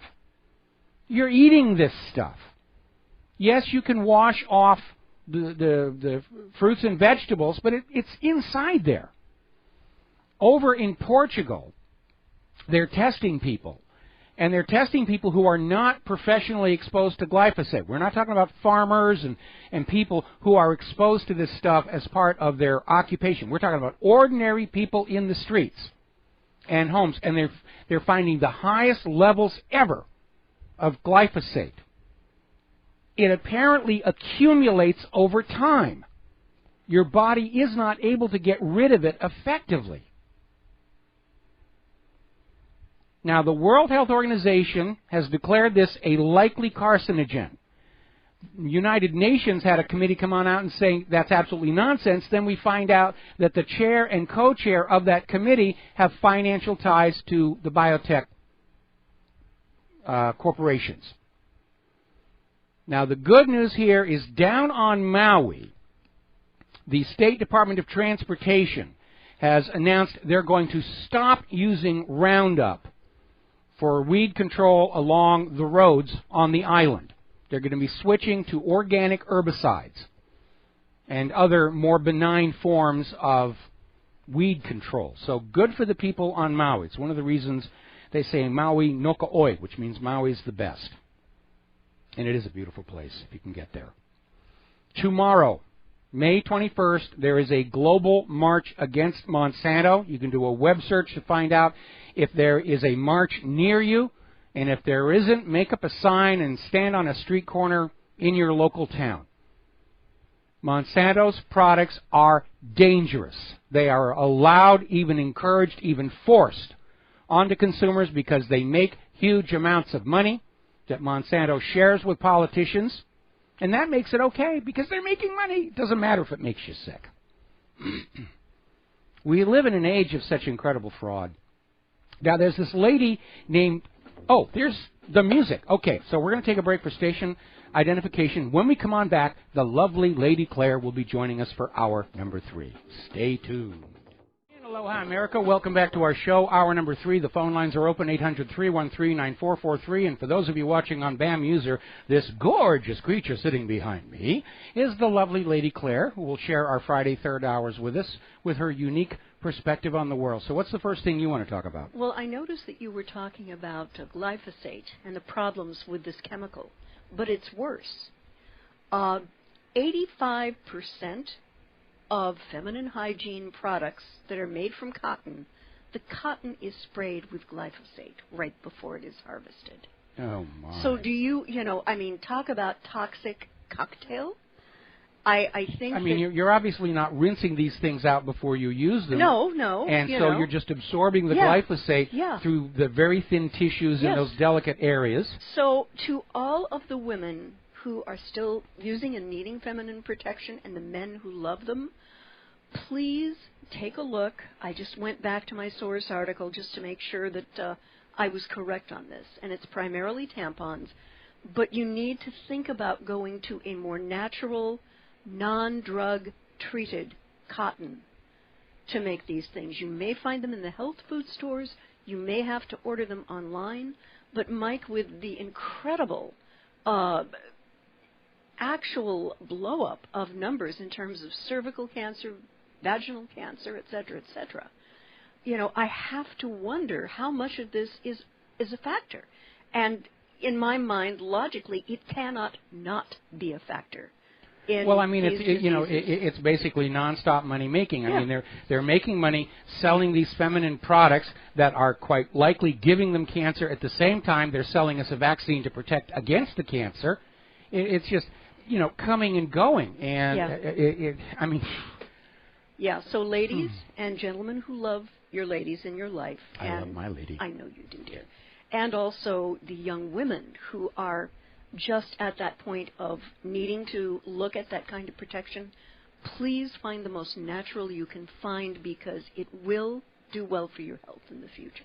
Okay. Now I'm going to make a slight adjustment to your microphone. There you are. Okay. We talk about Congress not really doing anything right, and once in a while, it's so rare that it stands out. They actually do. Medical cannabis for military veterans has passed Congress and heads to Obama's desk.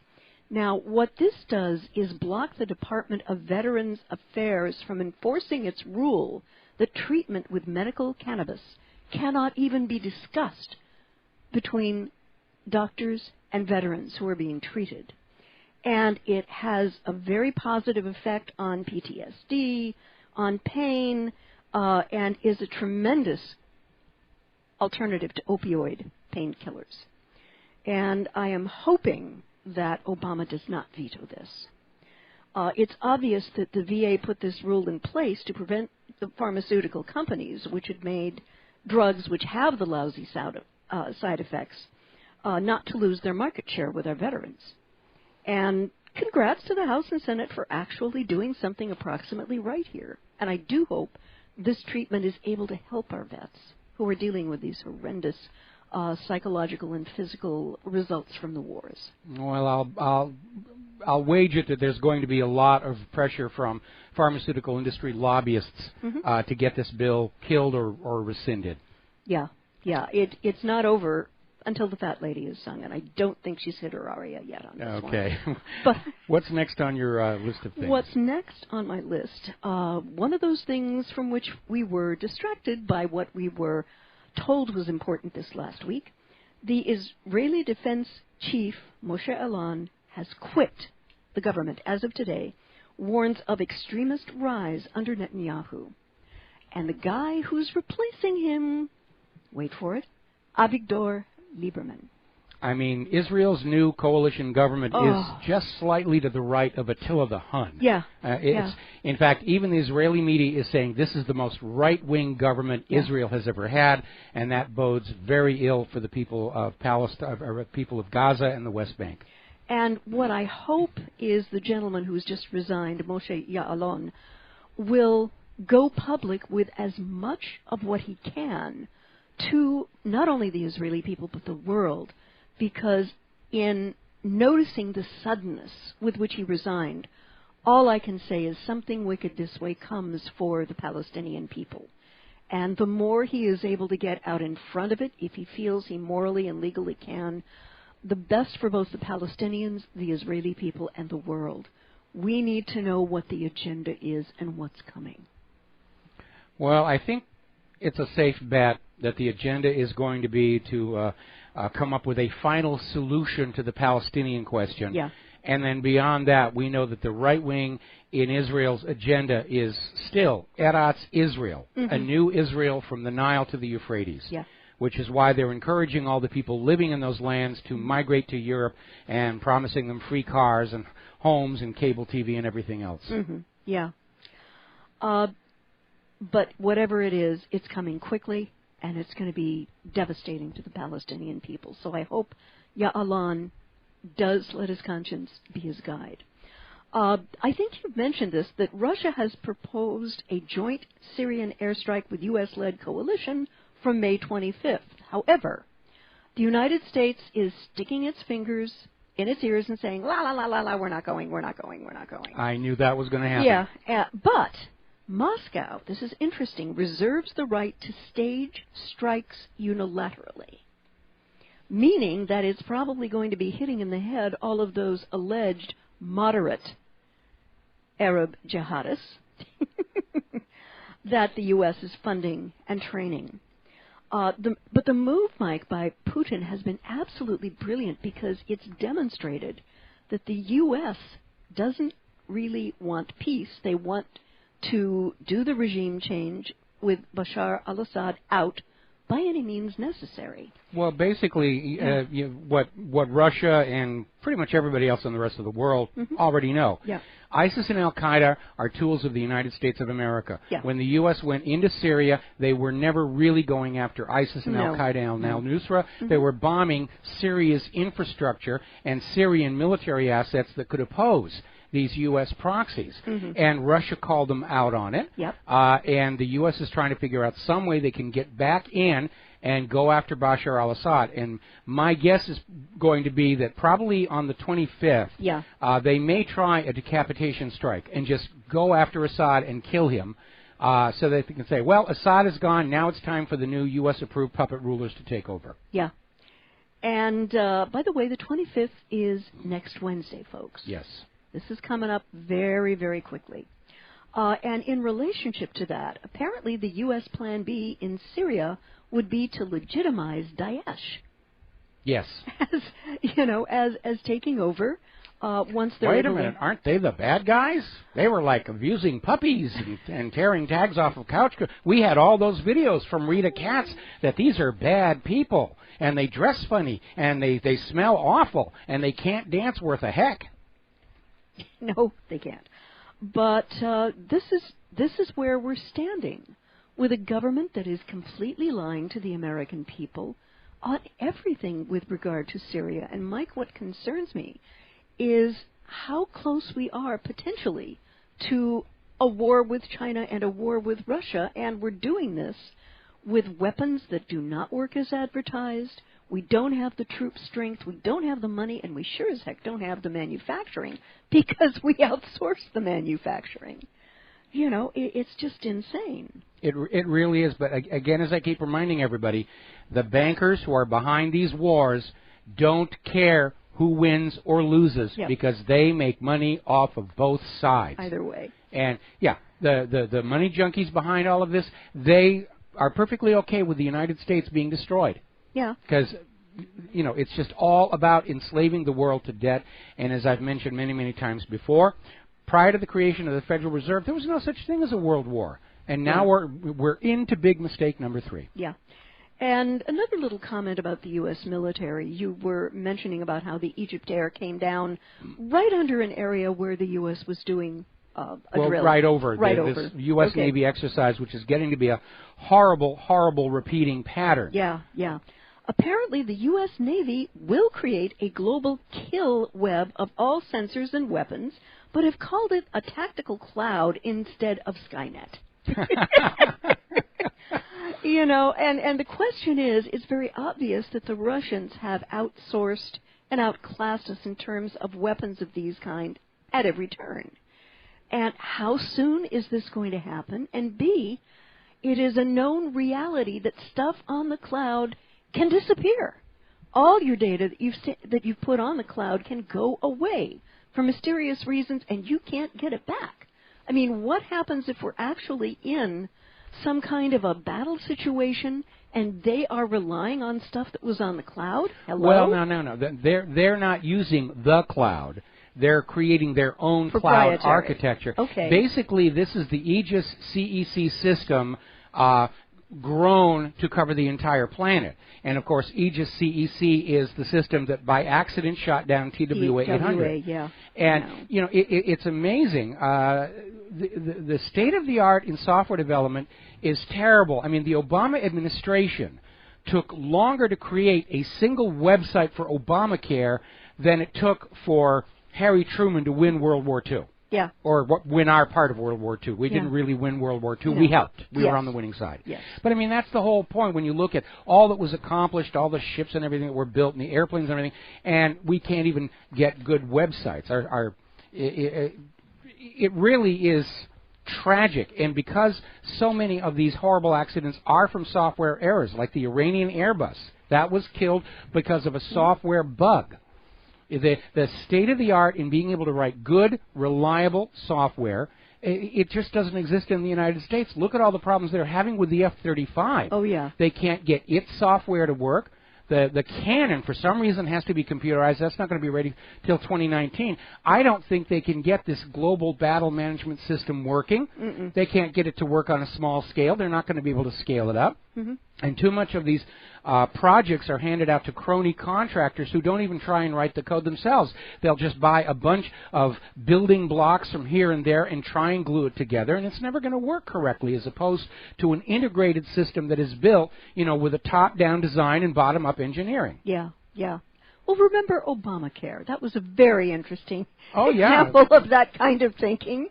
And the system just never really worked. It never has worked. And now, of course, the Obama administration is being sued for missing all the payments to the to the healthcare services. It is a complete disaster. Yeah. And for those of us who use computers and looking at what's been coming out of Microsoft lately, we understand the technology has become almost decadent in that there are so many different companies in there competing for intellectual property, this and that, that there are major compatibility issues. Yeah.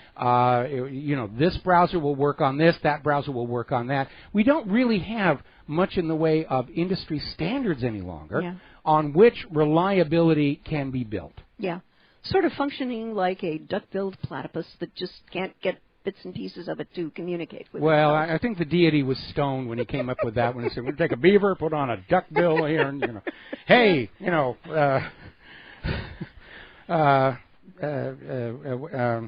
I'm forgetting. Anyway, listen, we got a phone call here. Okay. We're going to take a phone call from Rick in Long Island. Aloha, welcome to the show. What's on your mind? Hey, Mr. Mike. Hi, Claire. How are you? Doing very well. What's on your mind today? Good.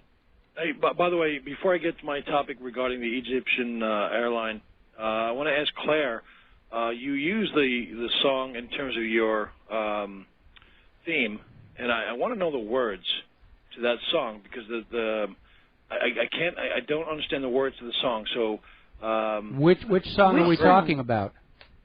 The one that introduces when you come back from a commercial. I don't think there are words to that one. No, no. I mean, they vary. I mean, we have several there. I'll tell you what you can do. There's a website you can go to. It's WRHradio.com. It's the website specifically set up for this show. And halfway down the page, there is a link that goes to a player of all the music we use on the program in its full versions with links to the original artist's website. So you can hunt it down there. Okay, great. All right, so thank you very much for that.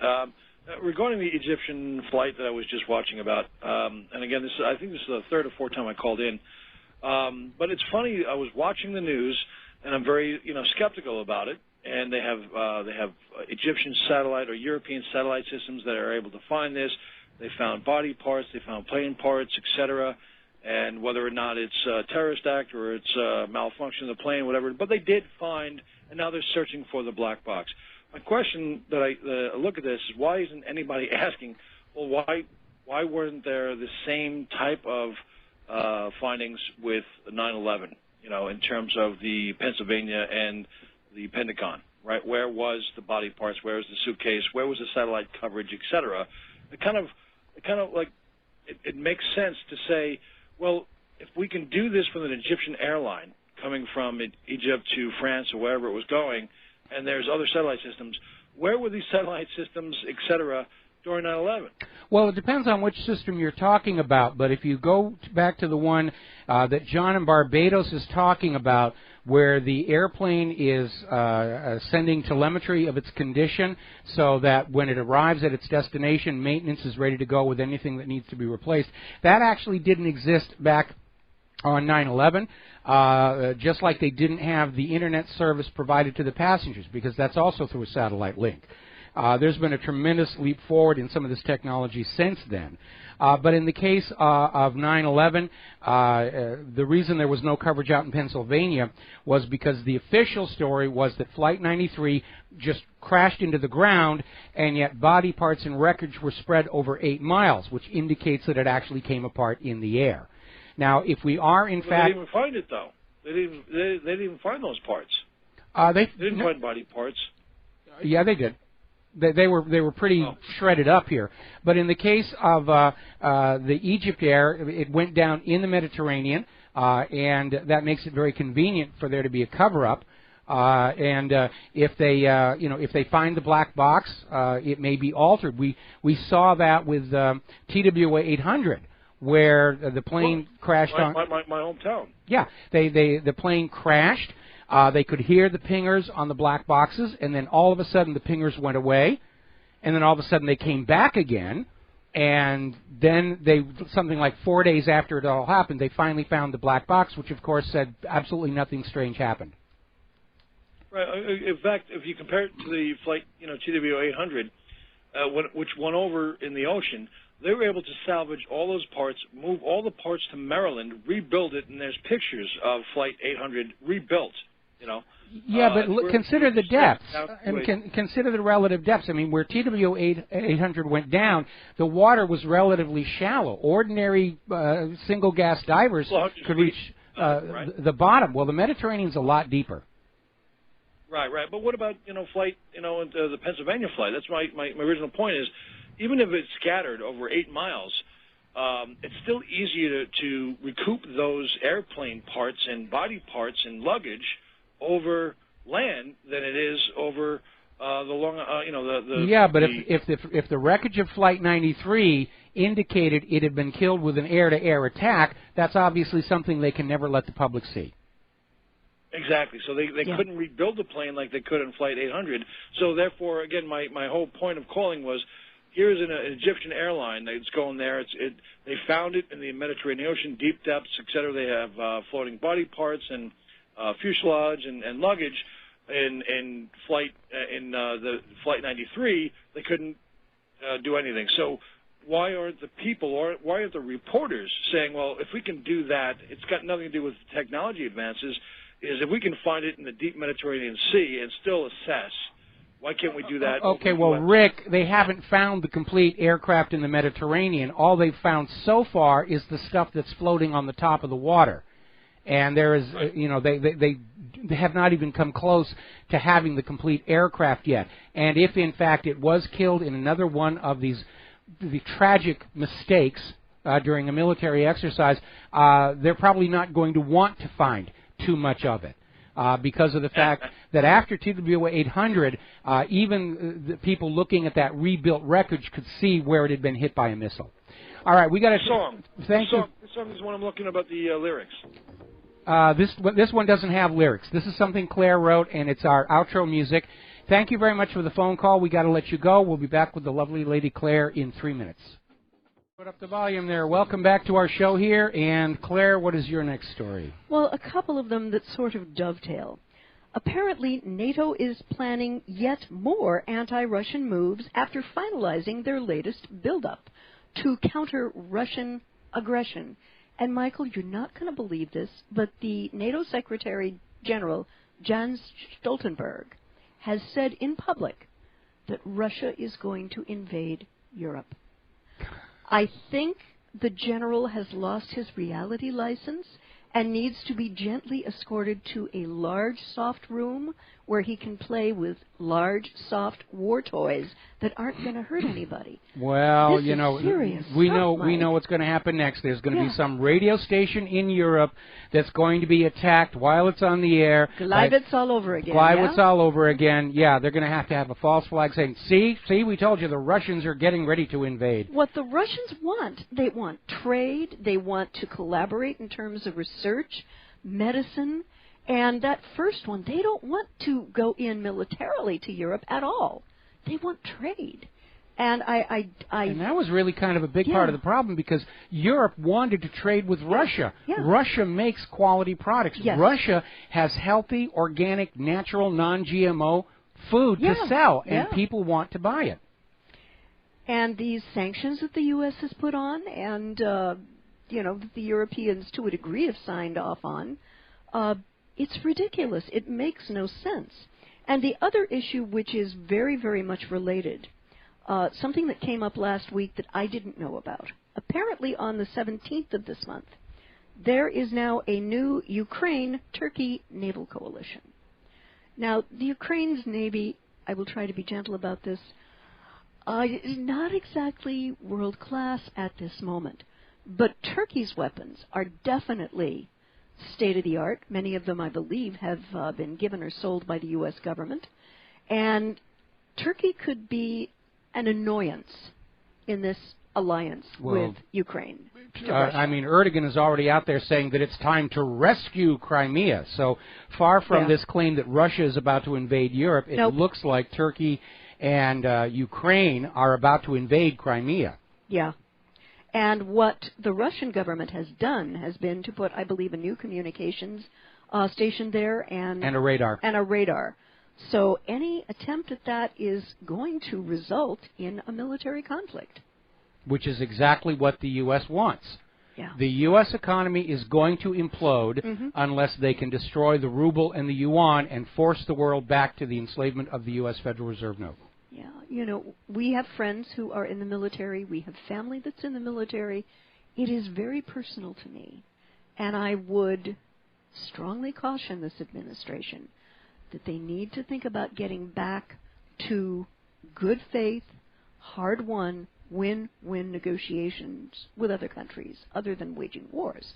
Because what's the scenario I see playing out, Mike, is when these people get into the field with these weapons that do not work as advertised and our troops are strained, I don't know that we could actually win a conventional war against we Russia absolutely or cannot. China. The side that runs out of money first is the side that loses, and the U.S. has basically been developing some of the world's most expensive weapons, which means the cost of replacement and replenishment is very, very high. Yeah. As opposed to Russia and China that have designed weapons that are very cost-effective. Yep. They can build more of them for less money. And Russia and China have been on a gold-buying binge recently. Am I correct on that? They're dumping their treasuries and they're buying gold as rapidly as they can. And that means, of course, it's going to make it even more difficult for the New York Federal Reserve and J.P. Morgan to replace the gold that they were taking from their depositors and playing games with, which is why we know somewhere down the road the U.S. government is once again going to say to the American people, got to turn in your silver and gold. We have to protect those banks because banks are much more important than human beings in the eyes of the U.S. government. It will be interesting to see what the American response is should that happen. Well, again, I would really like to see us transition to a new country with an absolute minimum of bloodshed, but how horrible and bloody it's going to be is unfortunately going to be decided by the current status quo in Washington, D.C. We've got to take a 4-minute break for commercials, and we'll be right back. Aloha, America. Welcome back to our show here. And Claire, with her now, my love. Okay, I'd like to bop on over to Iraq. Bop away. Where apparently the security forces of the government are using live fire ammunition to break up protests in the Green Zone. Well, I can see why they probably feel that they have a right to do that, given that the Prime Minister's office just got invaded by protesters, and they've declared a curfew for the Green Zone. Right. But what is really going on here is it is sending a message that the Green Zone isn't secure. Yeah. Because Muqtada al-Sadr got his people in there, took over the Parliament building. They left peacefully. I don't know if Muqtada al-Sadr is behind the people who are in the Prime Minister's office, but the people of Iraq are sending a very clear, unequivocal message. Yeah. They want their U.S. puppet rulers out. They know it's possible because Iran did it in 1979. Right. And what I'm seeing here, Mike, and please correct me if I'm wrong, is a potential for Muqtada al-Sadr to drive the al-Abadi government out of power. And there are a couple of things that I would be pretty sure he will prevent. One is any control of Iraqi oil by outside resources, and no sale of Iraqi oil in U.S. dollars. Well, I'm sure what he'll do is he'll say the oil's available for sale, but we'll take any currency that you want to offer, and that, of course, is also a blow to the petrodollar deal. Yeah. And so here we are. If the U.S. puppet regime falls in Iraq, we're going to see yet another invasion of Iraq to put yet another puppet regime back into power. They can't make these stick, and that's why this agenda is falling apart. Yeah. Well, you know, back in the good old days of the 1950s and 1960s, once the U.S. overthrew a government and put in puppet ruler, it basically stayed that way for at least a few decades. Again, going back to Iran is the example. They kicked out Mohammad Mossadegh, put in the Shah of Iran in 1953, and it lasted until 1979 before they finally kicked him out. Right, right.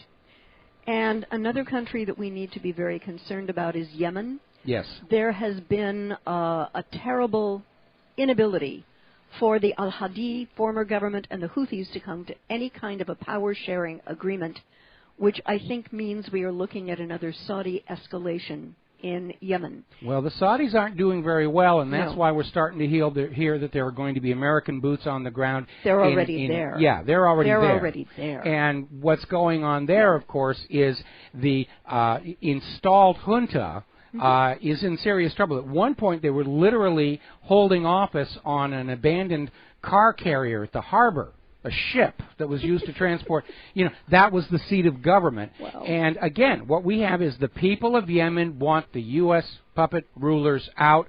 Same thing that's going on over in Libya. And because now everybody understands this is what's been happening to their countries. Yeah. It's not a true revolution of the people. No. It's not an internal change in power and government. It's all coming from outside, from the United States, and the world is fed up with this. They don't want it anymore. Like what we're seeing in Hong Kong relative to China. Very much so. Yeah, it's and in Washington, D.C., relative to Israel. Yes, and these color revolutions have the Soros touch all over them.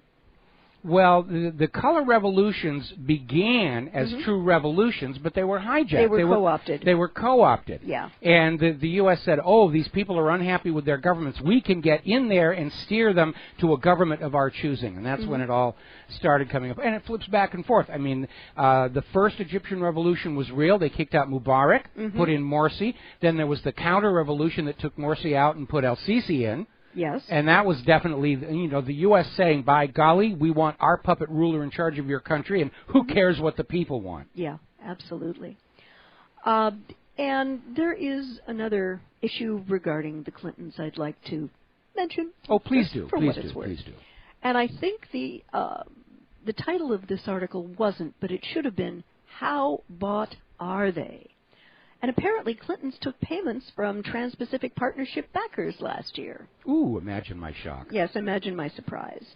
The National Association of Manufacturers, which had paid Bill a hefty fee 1 month before Hillary Clinton launched her candidacy in April, lobbied for the Trans-Pacific Partnership, according to the Center for Responsive Politics. And this legislation is so nasty. What it does is it takes away national sovereignty from the United States and hands it to the corporations to make policy, whether that policy is good for American citizens or not.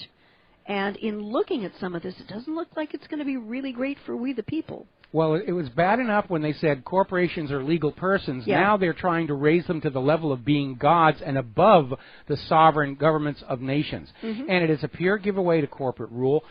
Fortunately, all of these treaties are now in serious, serious trouble as people find out what is really inside them. France is not going to sign the TPP. Yep. Germany is starting to say, this doesn't look good for us. Nine. If Great Britain succeeds in breaking free of the slavery of the European Central Bank, they're obviously going to be out of TPP. Yeah, yeah. So I'm sorry, TTIP. Yeah, TTIP. And it's interesting to watch this country lurching very deliberately toward multiple wars in an election year. And one of the things I'm wondering is, in light of the fact that President Obama probably will not be president after January of 2017, it will give Hillary the chance to be, if she steals the election, the war president. But it will be the worst thing possible for Trump if he does manage to carry off the election. Put him into a war before he can even begin to look at getting his foreign policies formulated. Well, I mean, he's already, hinting that things may be set up to basically wreck the nation while he's president, so everybody on the inside can say, see, this is what happens when you get an outsider. Yeah. He's already saying everybody knows there's a bubble coming, and obviously he'd like it to happen before he takes the White House. Yes. And his concern is it's going to be delayed until after he's in the White House, and then they'll take it down and blame him. Yeah. They did it to Herbert Hoover during the Depression of the 30s. They threatened to do it to Roosevelt when he found out about the banker coup d'etat. Yes. And they said, you put us in jail, we'll crash the economy, and we'll tell our media to say it's all your fault. Right, right. So it seems very strange, and yet that seems to be the logic, if you will, behind what President Obama is doing right now. and his cabinet? Would Yes. you say that's a pretty yeah, clear assessment? I think the more and more it looks like Trump is going to be able to defeat Hillary, the more urgent will be the desire to get us into the war in an irrevocable manner before Trump can take office. Yeah, and I think that's one of the reasons why Congress refused to overturn the use of force that was passed when President Bush was in office. Which is kind of interesting because that was specific to Iraq only. Yeah. And but I guess they refused to end it because of the very clear indications that, yes, we may need to go back into Iraq for however many time this is, because those gosh darn Iraqi people won't stay conquered. What is wrong with those people? They don't understand the rules that we just made up to keep us in power. Yeah, it's really bizarre. And I don't know where we are on troop strength right now between Army, Navy, Air Force, and Marines. But am I understanding correctly that the numbers have been drawn down very intensely? Yeah, they have an issue of pay for the enlisted Army. Of course, once they bring back the draft, they can basically draft people in and say, you're going to get 5 cents an hour and all the, chipped beef on toast that you can eat. And they may actually be thinking that all of these instantly created U.S. citizens coming up from Central America or from the Middle East are going to be put in uniform and given guns. But, that's a really bad plan, because these are people with no emotional connection to the United States of America. And when they get put on the front line of a war, they're just going to hunker down and hide and stay alive. They are not motivated fighters on behalf of the U.S. empire conquering more countries. No, definitely not. Definitely not. I would like to also go back to the Clintons and Obama. Apparently, a Texas judge has ordered intentionally deceptive DOJ lawyers to take remedial ethics classes. Now, what happened in 2014, the Obama administration announced a proposal to try and grant a proactive 3-year stay of deportation and legal work permits to as many as 5 million illegal immigrants. As a result, the state of Texas, along with a number of other states, sued the government, arguing that the proposals violated both federal laws and overstepped the president's constitutional power, which Judge Andrew Hansen agreed with. Now, he thought about imposing, this is a very bright judge. I like him. I don't know much about him, but I like the way he's handled this. He thought about imposing a financial penalty on the government, but he realized, hey, at the end of the day, it's going to be the taxpayers who are going to be hit for this.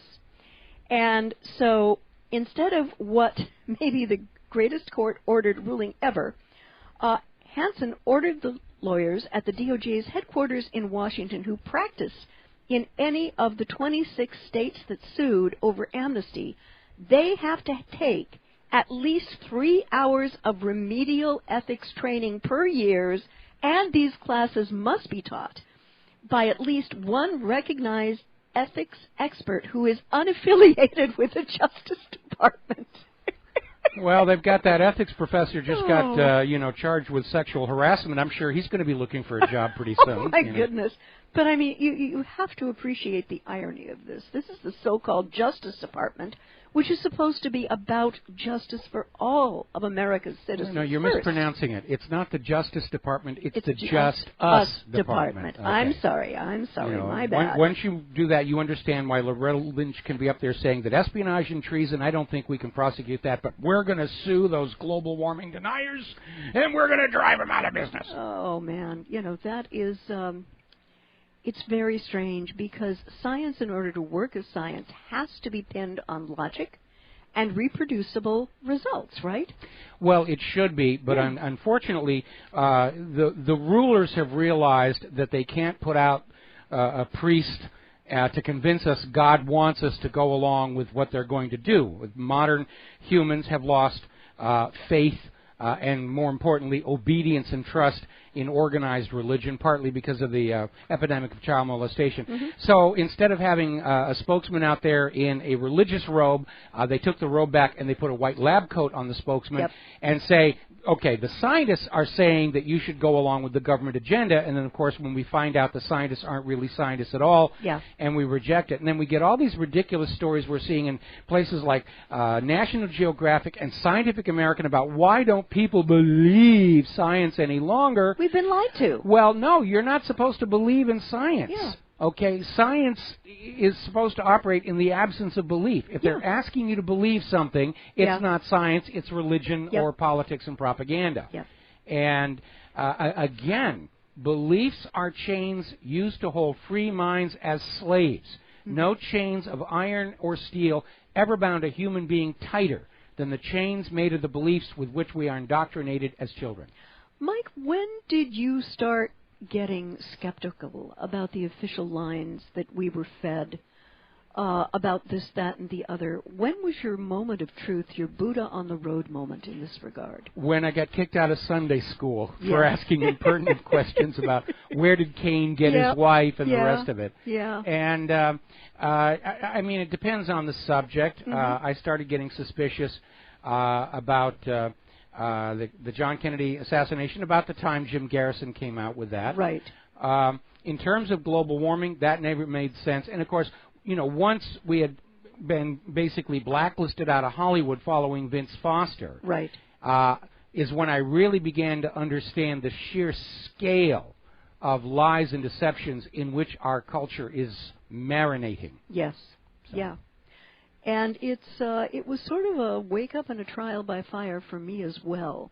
And, I mean, I'm a pretty logical, pragmatic person, but when you have to take a look, when your eyes are, as you said, marinated in the reality of the degree to which the government lies in order to create its agenda, it's just staggering. Take the blue pill. Yeah. Take the blue pill. Nope.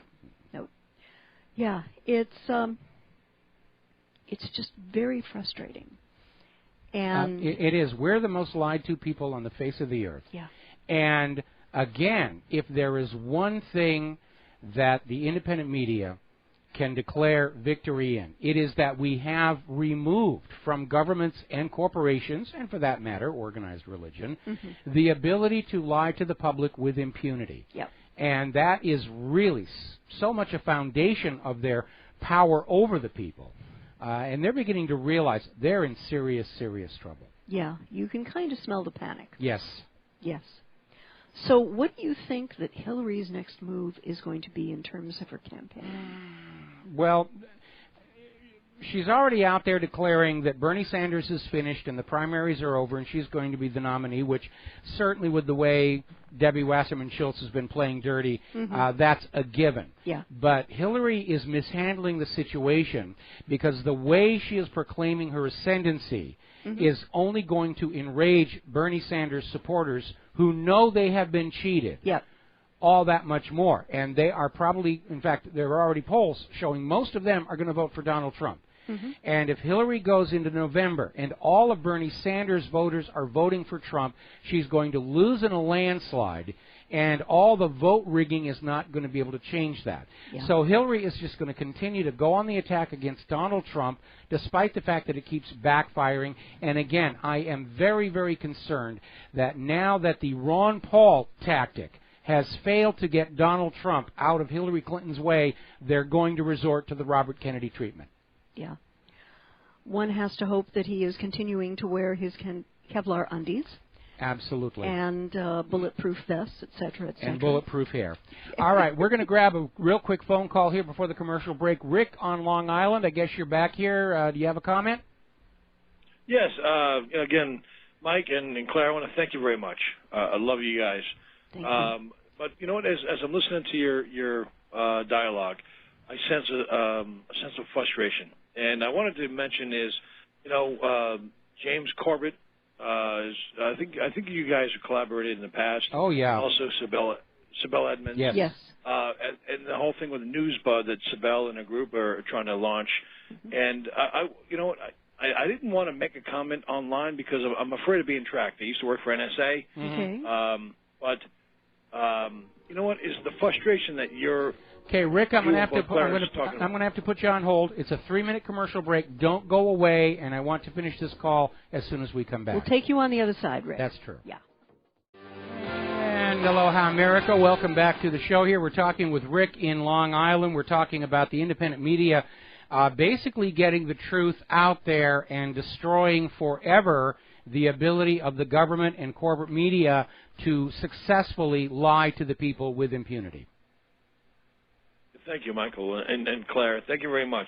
And again, as we left off before the break, is I mentioned James Corbett, I mentioned Sibel Edmonds, and the news buzz that she's launching, and the frustration both with you and Claire that you were just discussing, the ability to not, where you feel you're not making a difference, to wake the people up and make a difference because you're not getting the feedback that you need.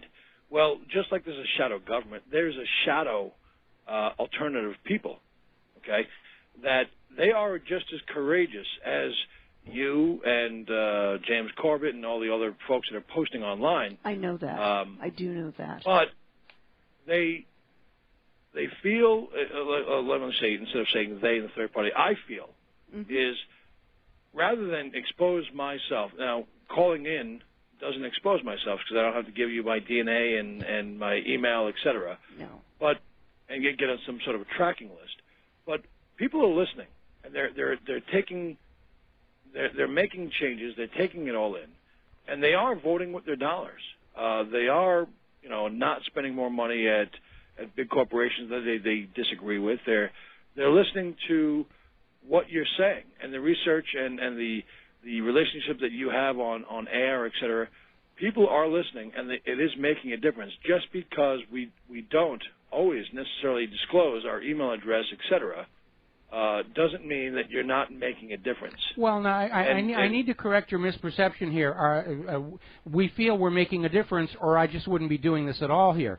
Our frustration is obviously at the length of time that the process is taking, but then if we're trying to avoid an actual bloody revolution in this country, obviously it is going to take a great deal of time to educate the public to the point where they simply stop listening to the government. And again, and we're almost out of time, so forgive me for rushing, I see the future of the U.S. government as mirroring the fall of the Soviet Union, where the samizdat completely destroyed their government's ability to lie to the Russian people with impunity, and people just stopped believing what they were being told. They stopped going along with the agenda that the Soviet government wanted them to go along with, and as a result, the Soviet government reached the point where it simply couldn't function any longer, and it fell apart.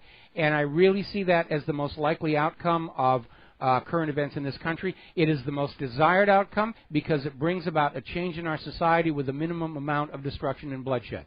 We don't want to see people hurt. No. We absolutely don't, Rick. Agreed.